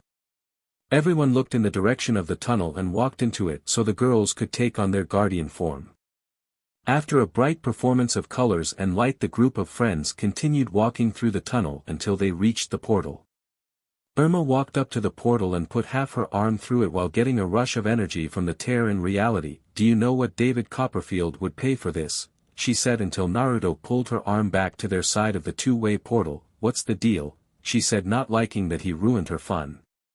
You need to be careful, you don't know what's on the other side. You could have lost your arm like that gargoyle that tried to bring you back through the portal back when we first met, Naruto said, making the girl remember how the gargoyle tried pulling her back through the portal and how it lost its hand as the portal closed. Sorry, you're right, thanks for looking out for me, Irma said, blushing embarrassingly as she was not used to apologizing for things she did. It's no problem, I always got your back, he said, making the girl's blush get even brighter. Will saw this and wanted to stop it as she was very jealous seeing her best friend and crush getting all cozy together and saw the perfect thing. Something's coming through, she said, using a perfectly valid excuse to separate the two.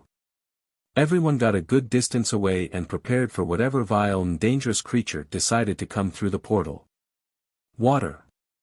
Irma yelled, summoning a bubbly ring of water around her. Fire! Terene yelled, holding a fireball in her hand, wanting to be brave and was ready to face whatever came out the portal. Air! Hei Lin yelled, grabbing a bent pipe for some strange reason. Earth! Cornelia yelled, holding her hands up to the sky, raising 2 balls of earth up into ball. Caleb grabbed hold of the sword he carried for whenever he returned to Meridian and pulled it out of its sheath. Will got into a fighting stance Naruto showed her during their training just so she would be prepared to fight, since she was still the only guardian without an actual element. Naruto readied his chakra, prepared to use whichever element he deemed necessary to take down whatever came through the portal. After a few seconds, a small smelly creature everyone instantly recognized as it came through the portal. Dragon nostrils, trade for girly wings, good deal, yes. Blunk said in his usual happy trade-making mood until he was suddenly hit with a torrent of water courtesy of a certain blonde ninja. Ah no, like getting wet. What blonde problem? Blunk yelled while still being blasted with water by said blonde. Naruto stopped with his liquid assault on the Pauling once he felt that Blunk had gotten enough punishment. That's what you get for when you steal my stuff, Naruto said as he was still a little mad at the Pauling who stole his alarm clock. The 5 guardians descended to the ground laughing as they just saw the Pauling finally getting what he deserved from stealing other people's stuff. Oh man, Blunk smell clean now, Blunk whined as he no longer had his usual foul musk. Dragon nostrils? Cornelia asked, actually curious about the item the Pauling claimed to have earlier. Blunk opened up his now wet sack, which unleashed a large amount of smoke and steam. Make good hat once it stopped smoking, he said while everyone started coughing from inhaling the smoke. Okay, enough wasting time, we got to go, Naruto said as he and the others agreed and went through the portal one by one, and when Hei Lin came through last she threw back the metal pipe she had for whatever reason back through the portal and it hit Blunk in the back of the head. A few minutes later at the city dump. Looks like we found Blunk's vacation home, Irma said, unable to block the terrible smell of the dump which somehow smelt worse than the Pauling. In here, Caleb said next to an old cupboard with Naruto beside him with a small smirk at seeing the Guardian's confusion. Ugh, and where? Terene asked, a little confused until Caleb kicked the side of the cupboard which opened its door. Nobody knows who built the infinite city. In 4,000 years no one found an end to it in any direction, Caleb said, not wanting to answer questions the girls might have asked. After running for a few minutes Caleb stopped and pushed a jewel on a pillar which opened a secret passage familiar to him and Naruto. More stairs? Don't you have some kind of stone escalator? Cornelia asked hopefully. Cornelia, you and the other girls flew down here, so why are you complaining? Naruto asked, not understanding why the girl was complaining as this would be the first set of stairs she'd walk on. Girls, Caleb said in an annoyed sigh, getting the guardians to glare at him and getting Naruto to massage the bridge of his nose because dealing with Caleb's sexist comments was starting to become tiresome. After going down a few set of stairs the group came to a room with a majestic waterfall and walked towards it. When they got close enough Caleb put his finger to his mouth signaling everyone to be quiet. Ancient One, we need your help, Caleb said, getting down on one knee. Ah, you are the guardians of the veil, a shadowy figure said from behind the waterfall. Yes sir, or yes ma'am, Will said, unable to determine if the voice was male or female. The message? She asked, getting Hei Lin to come closer, revealing the writing on her arm. Ah, the writing of the beasts, she said, recognizing the writing. What does it say? Will asked, wanting to know what the writing said. With the wave of her hand the letters on Hei Lin's left arm glowed, then revealed a translated version of the message on her right arm. You are still undetected. Begin your search for the girl, Hey Lin said, reading the now translated message. The beast is in your town in human form. It will try to get close to you, guardians, the mage said, kneeling down, coming face to face with the group. Will had a flashback to when Professor Collins came to her house last night. How can you tell them apart from humans? Naruto asked curiously, wanting to know of different ways to tell if someone was a creature in disguise, as it was hard for him to tell them apart as he could sense chakra and magic in everyone, but they were all identical in terms of energy except for every person's unique signature, which didn't help unless he met the person more than once. Will paid close attention as she was going to ask the same question.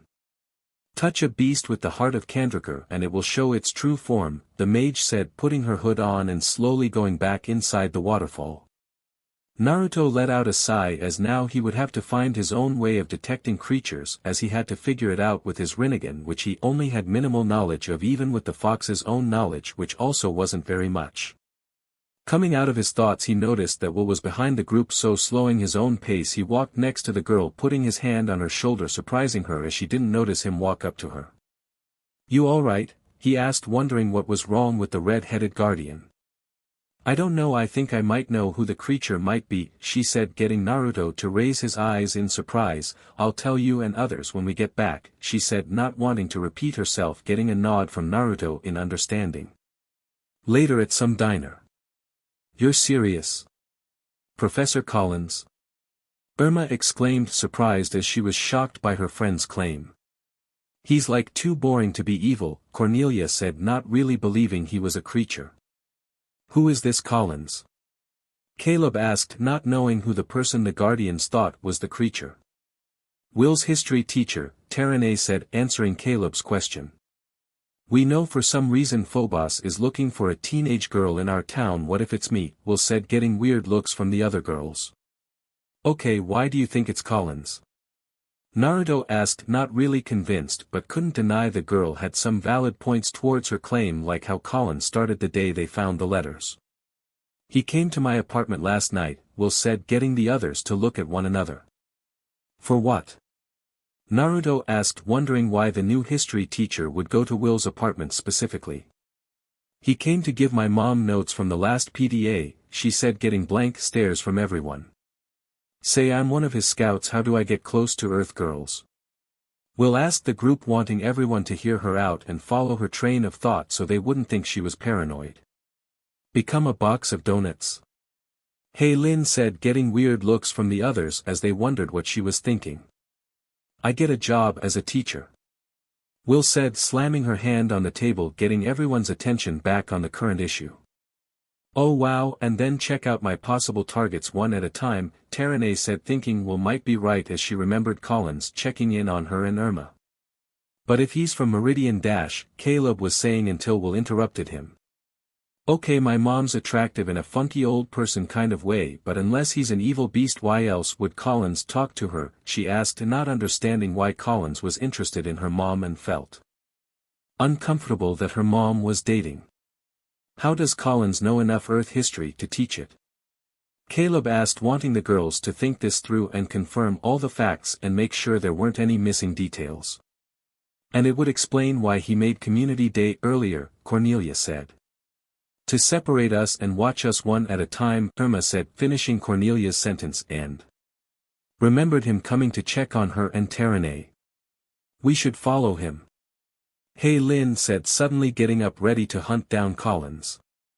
Girls, please let me suggest another plan, Caleb said with his eyes closed and his hand on his face. Hearing the sound of the bell from the door, he looked to see the girls' retreating figures through the glass, leaving him all alone with Naruto. You know this will end badly, right? Caleb said to Naruto as he was drinking coffee. Oh, I know, but you're gonna go with them, he said, confusing the rebel leader. Why? They're not gonna listen to me. Caleb said, not wanting to waste his time with the stubborn girls. Because I will be looking into Collins to see if he's actually from here while you try to make the girls see reason or prevent them from doing something really stupid, Naruto said, ready to use his ninja skills in espionage to investigate the new history professor. Sheffield Institute an hour later. Naruto was currently inside Knickerbocker's office going through her files in her filing cabinet as he couldn't get into her computer due to him not knowing the password, so he was going through the hard files which were mostly students and a few teachers, but he couldn't find Collins. He was dressed in a standard Umbu uniform minus the armor, sword, and standard mask, but he had a mask that covered his mouth like Kakashi's so no one could see the bottom half of his face.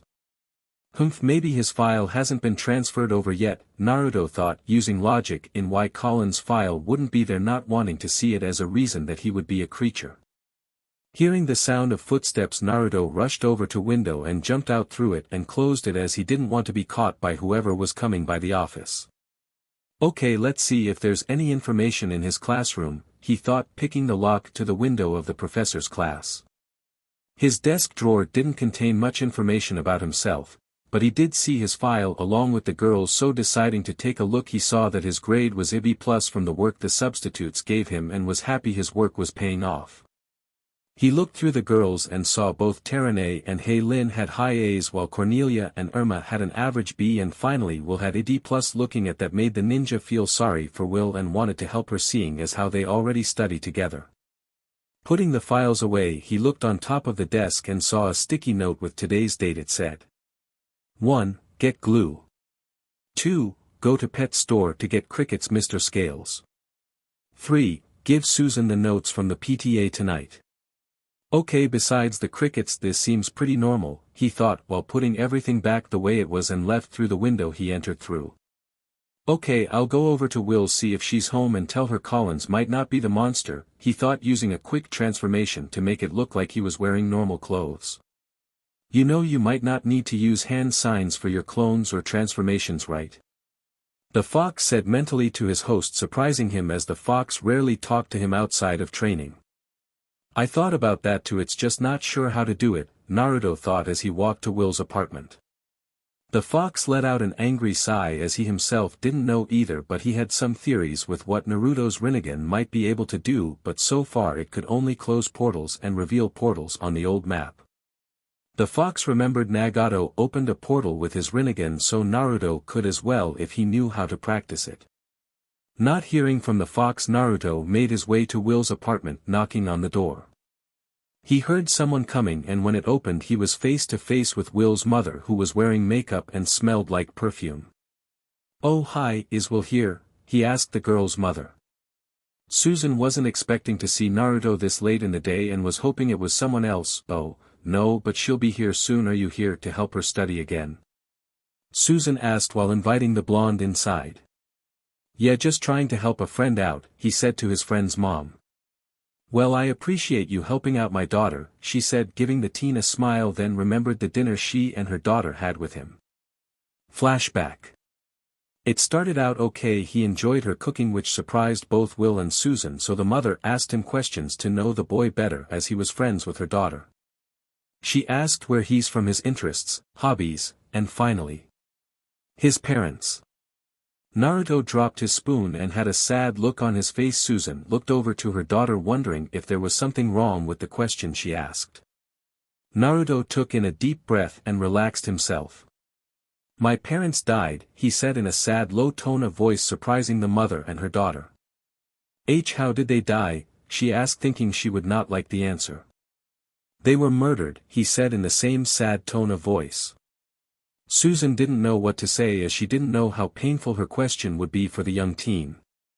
Will was shocked that her friend lost his parents and berated herself as she didn't know about it, as she was supposed to be his friend. I'm sorry, I didn't know I would be bringing up bad memories for you, Susan said, apologizing for asking such an insensitive question. It's alright, you didn't know, Naruto said, knowing they meant well. Time skip after dinner. Hey, listen Naruto, if you ever need someone to talk to, I'm always here, Will said, wanting Naruto to know she would be there for him in his time of need. Thanks Will, and hey listen, could you not tell the others about my parents? Naruto asked, not wanting his friends to worry about him over nothing. Totally, it's your secret to tell, not mine, Will said, not going to betray his trust in keeping the secret. Thanks, good night, he said as he left. Flashback end.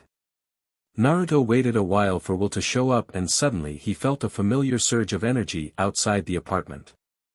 Thinking quickly, he ran to the bathroom and made a clone so he would not make Wills wonder where he went as he went through the window. Front of the building few minutes later. This was not what Naruto expected to see, as he thought he would see a monster or something being the reason why the guardians would transform, but seen before him was he didn't know what to make of. Hei Lin was literally trying to pull Colin's face off and the front of the building was trashed. What the hell happened? He asked to no one in particular. They happened, Caleb said, referring to the guardians. A few minutes later. Naruto was laughing as he and everyone walked to the professor's house. Okay, let me get this straight, you guys thought he got glue for a mask and crickets to eat, he said, getting the girls to look away in embarrassment and anger. Tried to warn them, but hey girls, it's like trying to talk to firewood, Caleb said to Naruto, who just looked at him blankly. I can't believe we zapped our history teacher, Will exclaimed. But we did see he's right here, Hei Lin said, pointing to said teacher in the wheelbarrow. Hei Lin, it's an expression, Irma said tiredly. Oh, like there's a police car, Hei Lin said, getting weird looks from everyone. That's not an expression, Terane said, wondering if the girl needed help in understanding the word's meaning.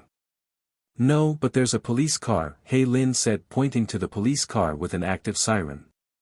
Not wanting to be seen by the police carrying an unconscious man, the group ran and hid inside a large bush and accidentally sent the unconscious teacher into the pool. Few minutes later. Naruto was laughing as he pushed the wheelbarrow with the now wet unconscious teacher. Hey Lin, what does his driver's license say? Will asked, just now realizing they didn't know his address. After reading the license they learned he lived 5 miles away, making them all groan. That's 5 miles from here uphill, can't we transform and fly him? Terane asked hopefully.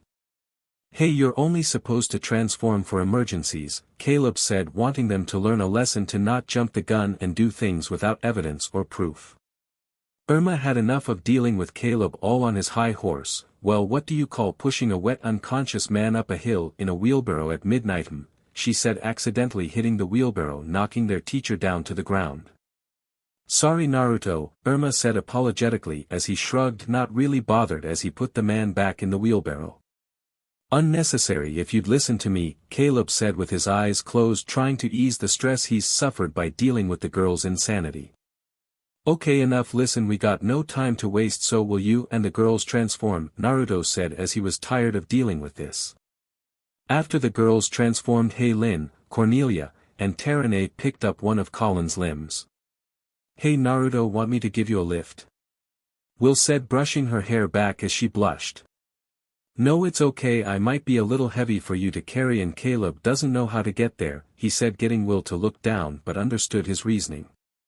I'm not going, they dug themselves into this mess, they can handle it themselves, Caleb said as he took off. Will looked back at him hoping he would then take her offer, but to her dismay he was already walking away.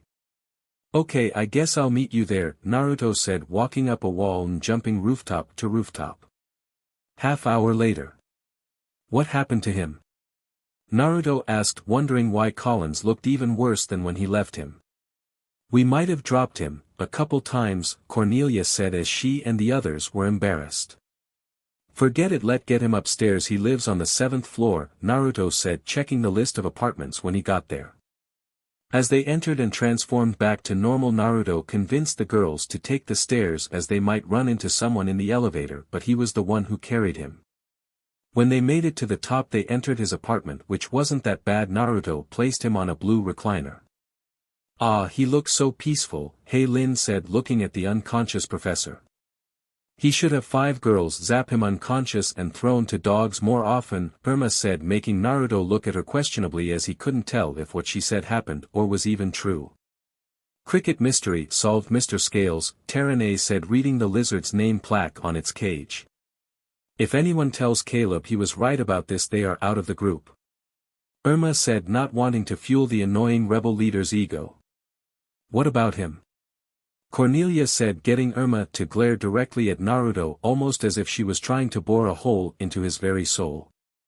Naruto raised his hands up, listen, I'm not gonna tell Caleb a thing, He doesn't need anything to slide the flames of his ego, so my lips are sealed, Naruto said, getting Irma to stop glaring at him. Plus we all make mistakes, nothing wrong about that, he continues, making all the girls feel better after their radical behavior.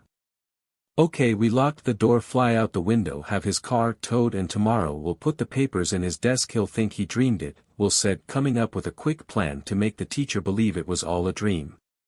What about his clothes? Terene asked, seeing as the man would wonder how his clothes got shredded.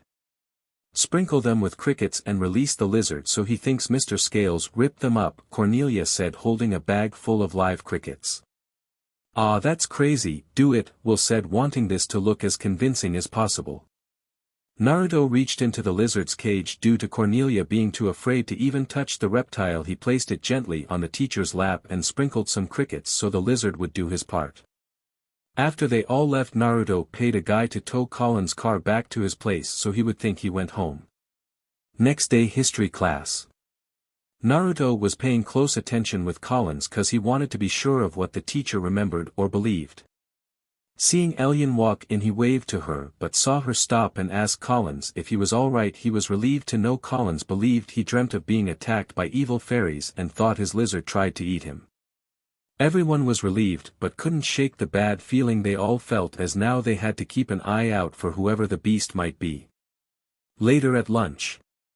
Cornelia was currently planning on how to get back at the kids who made her day a living hell, but remembered something and turned to Terene, who was currently writing a paper on the labyrinth on her laptop. Hey Terene, can you look up this book for me, Tale of a Gutsy Ninja? Cornelia asked, remembering the book Naruto read to the kids and really wanted to read it herself. Not even looking up from the computer, the girl typed the book's name and had 0 results. It doesn't exist, she said to Cornelia as she was wondering if she got the name wrong. What? But that's the name of it. Naruto has a hard copy of the book, Cornelia said, positive of the book's name as she asked Naruto and even wrote it down. Well, maybe it's not from here but Meridian, Terene said, believing that he was from Meridian. No, he's from Dash, Cornelia was saying, until realizing Naruto never really told them where he was from, and remembered their unfinished conversation from the mall left her even more curious. Early in the morning at an old bookstore. A young blonde adult male who seemed to be in his mid-20s was putting a strange book with some kind of foreign language into a bookshelf. With that out of the way, the man headed to a back room with a crystal ball and a box of sand. The man reached into the box and poured the sand over the crystal ball, and suddenly a strong gust of wind came into the windowless room and the crystal ball emitted a bright light revealing transparent Prince Phobos. Lord Cedric, I'm becoming impatient for good news, Prince Phobos said, not looking too happy. I have found an inversion point between Meridian and this Earth bookstore, and the store will provide the perfect cover for searching for the girl, Cedric said, hoping this news would please his prince's foul mood. Once my sister is identified, we must slowly and carefully bring her into our confidence and then right into our trap. Silver Dragon midday. I don't know, what do you recommend? A man in a suit asked Caleb, who was scratching his head with his pen. That you hurry up, I've got other customers, Caleb said, annoyed by the guy who couldn't make up his mind. Waiter, my wife asked for water with no ice, a man asked, holding out said glass. Well, tell her Dash, Caleb was saying, until Naruto came to stop the possible confrontation. Here you go ma'am, I'm sorry, it won't happen again, Naruto said, handing the man's wife a cool glass of water with no ice, and got thanks of appreciation from the married couple. Ugh, you people wouldn't last a day in Meridian, Caleb said, causing the couple Naruto just help begin discussing what Meridian was. What's the Szechuan chicken like? The man Caleb was talking to earlier asked, making Caleb slam down his notepad down and walked over to the couple Naruto was working on and took the man's wife's plate and brought it up to the other man's table and slammed it in front him.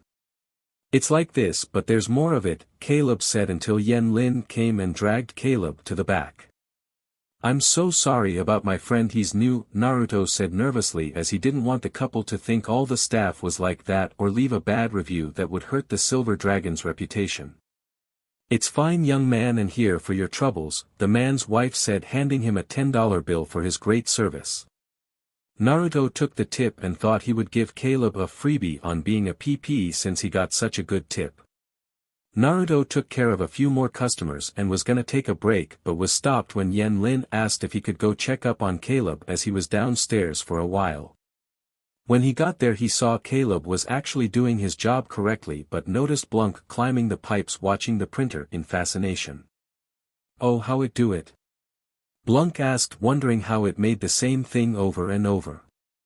"I don't know how it do it, all I know is this machine will make identical maps of Phobos Castle for all my field commanders after I finish copying today's yummy shrimp specials," Caleb said as Blunk approached the printer then smacked the side of it. Taking all the newly done menu sheets, Caleb went upstairs to put them in the actual menu but walked right into Naruto, who gave him a blank stare and motioned for him to turn around to see Blunk making different poses against the printer's scanner. Caleb groaned and went to deal with the annoying Pauling, who only seemed to make Caleb's life even harder. Naruto decided it was time to take off of work and go to Will's as they had an emergency guardian meeting and he also had to tutor Will in math. Half-hour later at Will's. "Okay, if Professor Collins wasn't the beast living in Heatherfield in disguise, who is?" Will said, turning around to see Lin and Cornelia tossing Gamakichi around. The mage said all you have to do to reveal a beast in human form is touch it with the heart of Kandrakar, Lin said as she caught the stuffed toad. "Well, I can't go around the city touching everyone with a crystal," Will said, thinking that plan would not be very efficient.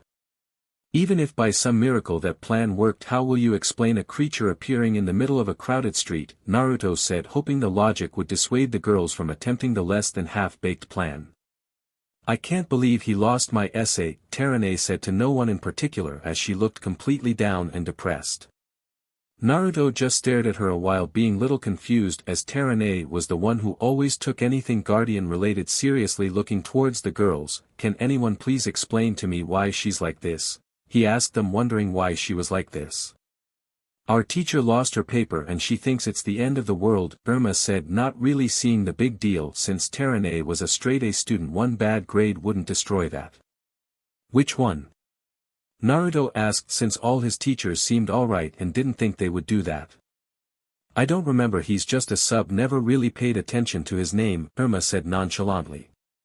"Terane, we all grieve for your loss, but the world's been invaded by monsters. Focus," Cornelia said, surprising Naruto once again as Cornelia always seemed lax when it came to being a guardian. "He's looking for one of us," Irma said, showing a slight feeling of unease indicating she might have been a little scared that it might be her. Naruto with all his training picked up on Irma's unease and said something that slightly relaxed her.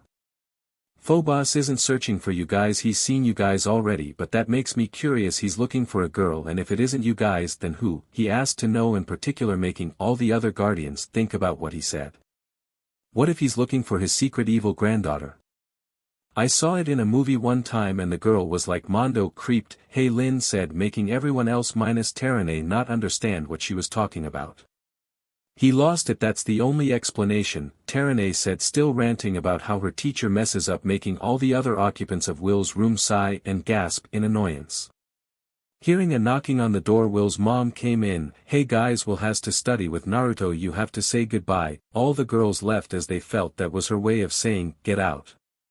Few minutes later outside the building. "Okay, we need to talk about Naruto," Cornelia said to the others. "Like what?" "That he's your soulmate?" Irma said with a mischievous smirk. "Yeah, wait, no. Stop fooling around, Irma." Cornelia said with a light blush. "I mean, we're his friends yet we know nothing about him," she continued. "So what? He likes to keep things private, that ain't a crime," Irma said, thinking her friend's claim was a little far-fetched. Cornelia just glared angrily at Irma, then towards to Lin. "Lin, you live with him, has he told you anything about where he's from or anything like that?" she asked, hoping for even a little bit of information on their male blonde friend. Lin thought back and suddenly had a realization. "He once told me he was a ninja," she exclaimed while getting blank stares from the other two guardians who thought she was being her usual bubbly self. "But why are you making such a big deal about this? He's done nothing but help us," the air guardian asked, not understanding why her friend was making such a big deal about Naruto. Cornelia just sighed in defeat. "Maybe I am overthinking this, but I can't shake this feeling he's hiding something," she thought, unable to shake the feeling she had in her gut. Okay, listen, we need to get some textbooks for history. Anyone know any good places to pick up books? Irma asked, thinking she could get rid of the tension of the conversation if she changed the topic. Cornelia's personality did a complete 180 when she suddenly had an idea. Oh, I know the perfect place we can go to. It's this old bookstore me and Elian saw, and get this, it's run by this really handsome guy. He has these really hot jet black eyes and this devilish smile, Cornelia said, unaware of how dangerous the person described was. Half-hour later at the old bookstore. The four guardians walked into the store along with Elian, who Cornelia invited to come with them. Hi, where are the high school textbooks? Cornelia yelled, not seeing anyone. All over, I'm afraid there's more in the back, a male voice said deep within the bookstore. The girls scattered throughout the library looking at different sections of books while a tall blonde man came from out the shadows. Sorry, I'm still getting organized, he said, spooking the two blonde girls. Oh, me too, I'm Cornelia, Cornelia said, surprising the disguised snake beast as he was literally face to face with one of his mortal enemies, and taking a quick glance around he saw three of the other guardians were also here. And I'm Elian Brown, Elian said, also introducing herself, brushing her hair to the side of her head. Rick Hoffman, Cedric said, using the alias he acquired to introduce himself while noting the girl he didn't know seemed to be just an ordinary human girl. Sorry about the mess, it's taking me a while to sort everything out, he continued, trying to keep up his cover and not draw any unwanted attention from the guardians. I know exactly how that is, Elian said, having felt that way when she had to clean her room. While they were talking, a familiar Pauling came into the library through an open vent, and when he got out the vent he saw a fly trap full of dead flies and decided to eat it, and while he was doing it, Hei Lin was looking through the books and saw something that shocked her. It was a book with writing that matched the one she and Will saw at the old train station. Guys! Guys! Guys! Hei Lin yelled out, calling for her friends to come to see the strange book. Cedric, seeing the others' guardians head towards the book, decided to make himself scarce and headed outside to where the Earth Guardian and her friend were.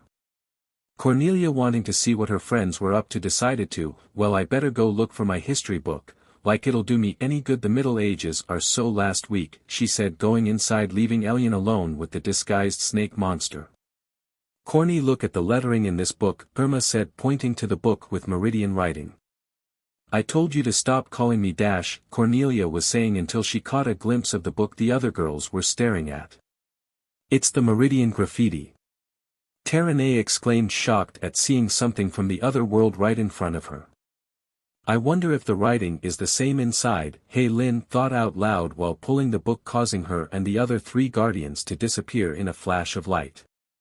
Blunk, seeing this, began to panic and decided to look for the only guardian remaining in the human world. As the Pauling left out the way he came, Elian came by looking for her friends, and after searching for a little while she concluded they all must have left, leaving her sad and all alone. 15 minutes later. Naruto had finished helping Will study and was currently on his way to a bookstore for a textbook he would need for history, and as he was about to turn the corner he bumped into an all-too-familiar blonde girl. Oh man, Elian, are you okay? He asked, kneeling down to see if she was hurt. Yeah, I'm fine, she said with a small blush as he helped her up. Well, sorry about running into you like that, he said, smiling nervously while he scratching the back of his head. It's okay, Naruto, I know you didn't do it on purpose, Elian said, holding no ill will towards her male blonde friend. Hey, are you alright? He asked, confusing the girl as she just told him she was. You seem kinda bummed out, he said, noticing a sad look in her eyes while also unknowingly using his ability to sense negative emotions. I told you I'm fine, she reassuring her friend, who just decided to leave the issue alone since it was obvious she didn't want his help, so unless it became serious he would drop it. Naruto and Elian decided to have a seat at a nearby bench and talk for a little while before they knew it the day ended, making them witnesses to an appealing sunset.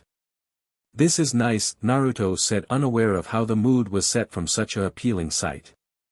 Elian just looked down, her blush easily hidden from the bright colors produced by the setting sun. Yeah, it is, she said, only to realize it was getting close to her curfew. Oh man, it's getting late, I need to get home, she said sadly as she really enjoyed her time with Naruto. OCRP. I still need to get my textbook, he said depressingly, as most stores would probably be closed by now. Seeing her friend's distress, she quickly remembered the bookstore she got her textbook from, so giving Naruto directions in which he needed to, the two went their separate ways. But before he was out of sight, Elian took one final glance to his retreating figure and couldn't help but admire him, as he was everything a girl could want in a guy. Bookstore backroom, same time. This is good news, Cedric. Even if the guardian possessing the heart of Candrakar is not among them, capturing them will allow us to bring in the remaining guardian to us and capture her, Prince Phobos said once again in his astral form, smirking at thought of all the power he would possess once he obtained the heart of Candrakar. What of the boy? Cedric asked, hissing slightly at the mention of the boy as he held great hatred towards him. The Prince of Meridian came to a halt as he had forgotten about the mysterious boy with unimaginable power. In your time in the human world, have you seen the boy or gathered any information on him? Phobos asked, wondering if his most loyal subject had gathered any information on the boy. Before he could even answer the prince, the door to the store opened and the voice that called out surprised the Cedric. "Hello, are you still open?" Naruto asked out loud, not seeing anyone as he entered. "My lord, it's him," Cedric said in clear surprise, while the prince just grinned very evilly at the thought of seeing his quarry with his own eyes. "Cedric, I want you to go greet our guest," Phobos said, disappearing, but his face appeared on the crystal ball. "I want you to take the crystal ball with you and place it somewhere so I can get a good view of the boy," he said directly from the crystal ball, which moments later appeared to be a normal see-through glass ball. Walking out the back room with the crystal ball in hand, Cedric came face to face with the teen who he faced multiple times in battle, and it enraged him to no end that he had to hold his cover and make sure he wasn't discovered, otherwise he would just eat his enemy before he even had time to react. Placing the crystal ball on the counter so his master would be able to see the blonde, "So what can I help you with, young man?" Cedric asked, but internally struggling as he resisted the urge to vomit from being in his presence. "I just need a textbook for school, so I was wondering if I could get one," Naruto asked, getting some weird vibes from the man in front of him. "No problem, young man, give me a moment. While I look, let me ask you, how's school going?" Cedric asked, having no real interest in the boy's life, just keeping up his ruse and buying time for his master to get a better analysis of the boy.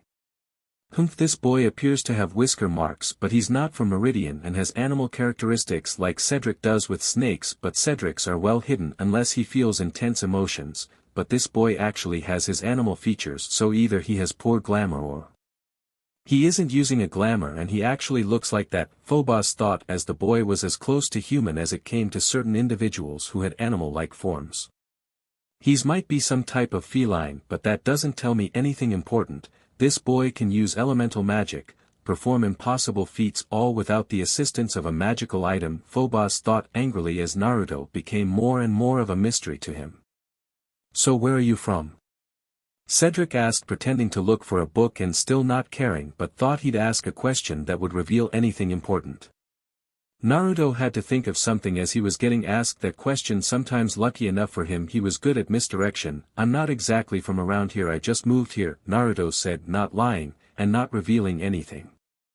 "Ah, here are the textbooks," Cedric said, giving him a textbook. Naruto left the store and went in the direction of the silver dragon, leaving Cedric alone with the crystal ball. He is not what I expected. I couldn't feel anything from him. He may be suppressing his power," Phobos said from the crystal ball. "I need to know how much power he has before we capture him," he continued, not wanting to leave things to chance. "My prince, the boy said he wasn't from around here, and when we first met he didn't know much about where he was, so if he's not from Earth or Meridian, then where?" Cedric asked, truly curious. He brings up a good point. If the boy isn't from either Earth or Meridian, then where? All the other worlds are sealed due to the veil, Prince Phobos thought as he thought over the impossible possibility he was from another world. The only one he could possibly be from was Candrakar, but that was even more impossible as he didn't show any signs of being from there with the way he dressed, looked or fought. Everything about him was foreign. "Forget about it, we'll get our answers after we capture him and take his power," the prince said, relishing at the thought of obtaining the blonde enigma. The prince and general thought over and discussed over the teen and ways to capture him, but were interrupted by a noise in the back. Before Cedric could reply, there was a bright light in the back indicating someone used the book to get to Meridian, and it didn't take a genius to figure out who might have went through. 10 minutes earlier. Naruto was walking down a street till he suddenly felt his phone vibrate. Picking it up, he saw that it was Will. "Naruto, the others are in trouble," Will said in a slightly panicked tone, obviously worried for her friends. "What happened?" Naruto asked, wanting all the details before they acted. Will told him that Blunk had seen the girls disappear in a flash of light at a bookstore where they were there on moment and gone the next. Naruto looked back at the bookstore he just left, and considering how crazy his life was, he realized the bookstore he was just at might have been the one she was referring to. "Okay, listen, will meet me in the back of the bookstore. I'll talk to Yen Lin, see what she knows," Naruto said, hanging up, then started running to the Silver Dragon. Silver Dragon. A minute later. Yen Lin was currently doing laundry, deep in thought about what Naruto had just told her. "From the sound of it, you may have found an inversion point to Blunk. It would seem like the girls disappeared," she said calmly, although worried about Hei Lin since she wasn't able to use her full guardian powers. "So it's basically teleportation with a predetermined transport location?" Naruto asked, feeling this might help in his study of his father's signature jutsu. "Well, yes," Yen Lin replied, not really sure about all the properties of this form of teleportation. Suddenly the door swung open, revealing a less than pleased Caleb. "This steak has been dropped on the floor. How could she know I did that?" Caleb said, holding up the steak with an imprint of his shoe, and also not taking this as a sign he needed to work on his social skills. "Caleb, there's trouble," Yen Lin said, wanting her granddaughter rescued and saved from wherever she had ended up. "Finally some action," Caleb said, not really noticing Yen Lin's fearful mood. "Oh, and by the way, that steak has an imprint of your left foot on it," Naruto said to the teen, who was even denser than him a lot of time. Behind the bookstore. Minutes later. Naruto was currently picking the lock to the back of the library so he, Will, Caleb, and Blunk could enter undetected. "Why are we sneaking through the back?" Caleb asked, leaning against a wall with his foot up, trying way too hard to look cool. "Because Caleb, the guy who runs it, is still here, and if we enter and he sees us, he could call the cops, or even worse, we disappear like the girls and he sees magic. What would we do then?" Naruto said, explaining how bad it would be if they were discovered, and with a sound of a click the door was unlocked. Caleb just shut his trap as he couldn't argue with the blonde teen. Blunk said they disappeared in the back. Will said as they began to search. She looked to Blunk. "Where?" she asked. "Nowhere, that problem?" Blunk said, clearly not understanding. "Where were there no girls?" Caleb said, trying to clarify. "Everywhere, no girls," Blunk said, making the other sigh in frustration. Will reached for a random book in the bookshelf and was hit with a mild gust of wind which sent her back falling down and would have hit the ground if Naruto hadn't caught her. "I just felt," Will just said, unable to even describe what she felt, and just reached for a book, and suddenly a ripple appeared out of nowhere, sending the three teens to Meridian and leaving Blunk behind, who panicked at the three teens' disappearance but was strangely only concerned about Caleb. Unknown to the Pauling and the missing group, they were being watched by a figure hidden in the shadow. The only way you could notice him was by his glowing yellow snake-like eyes. So alright folks, that's all for today. Stay tuned for part 3. Do subscribe, like and share for more such videos. Also check out the story in author's pyrohelixdrago, KFB Anime 87 on fanfiction.net. Press the bell icon to be notified first on release. See you in the next video. Till then, goodbye.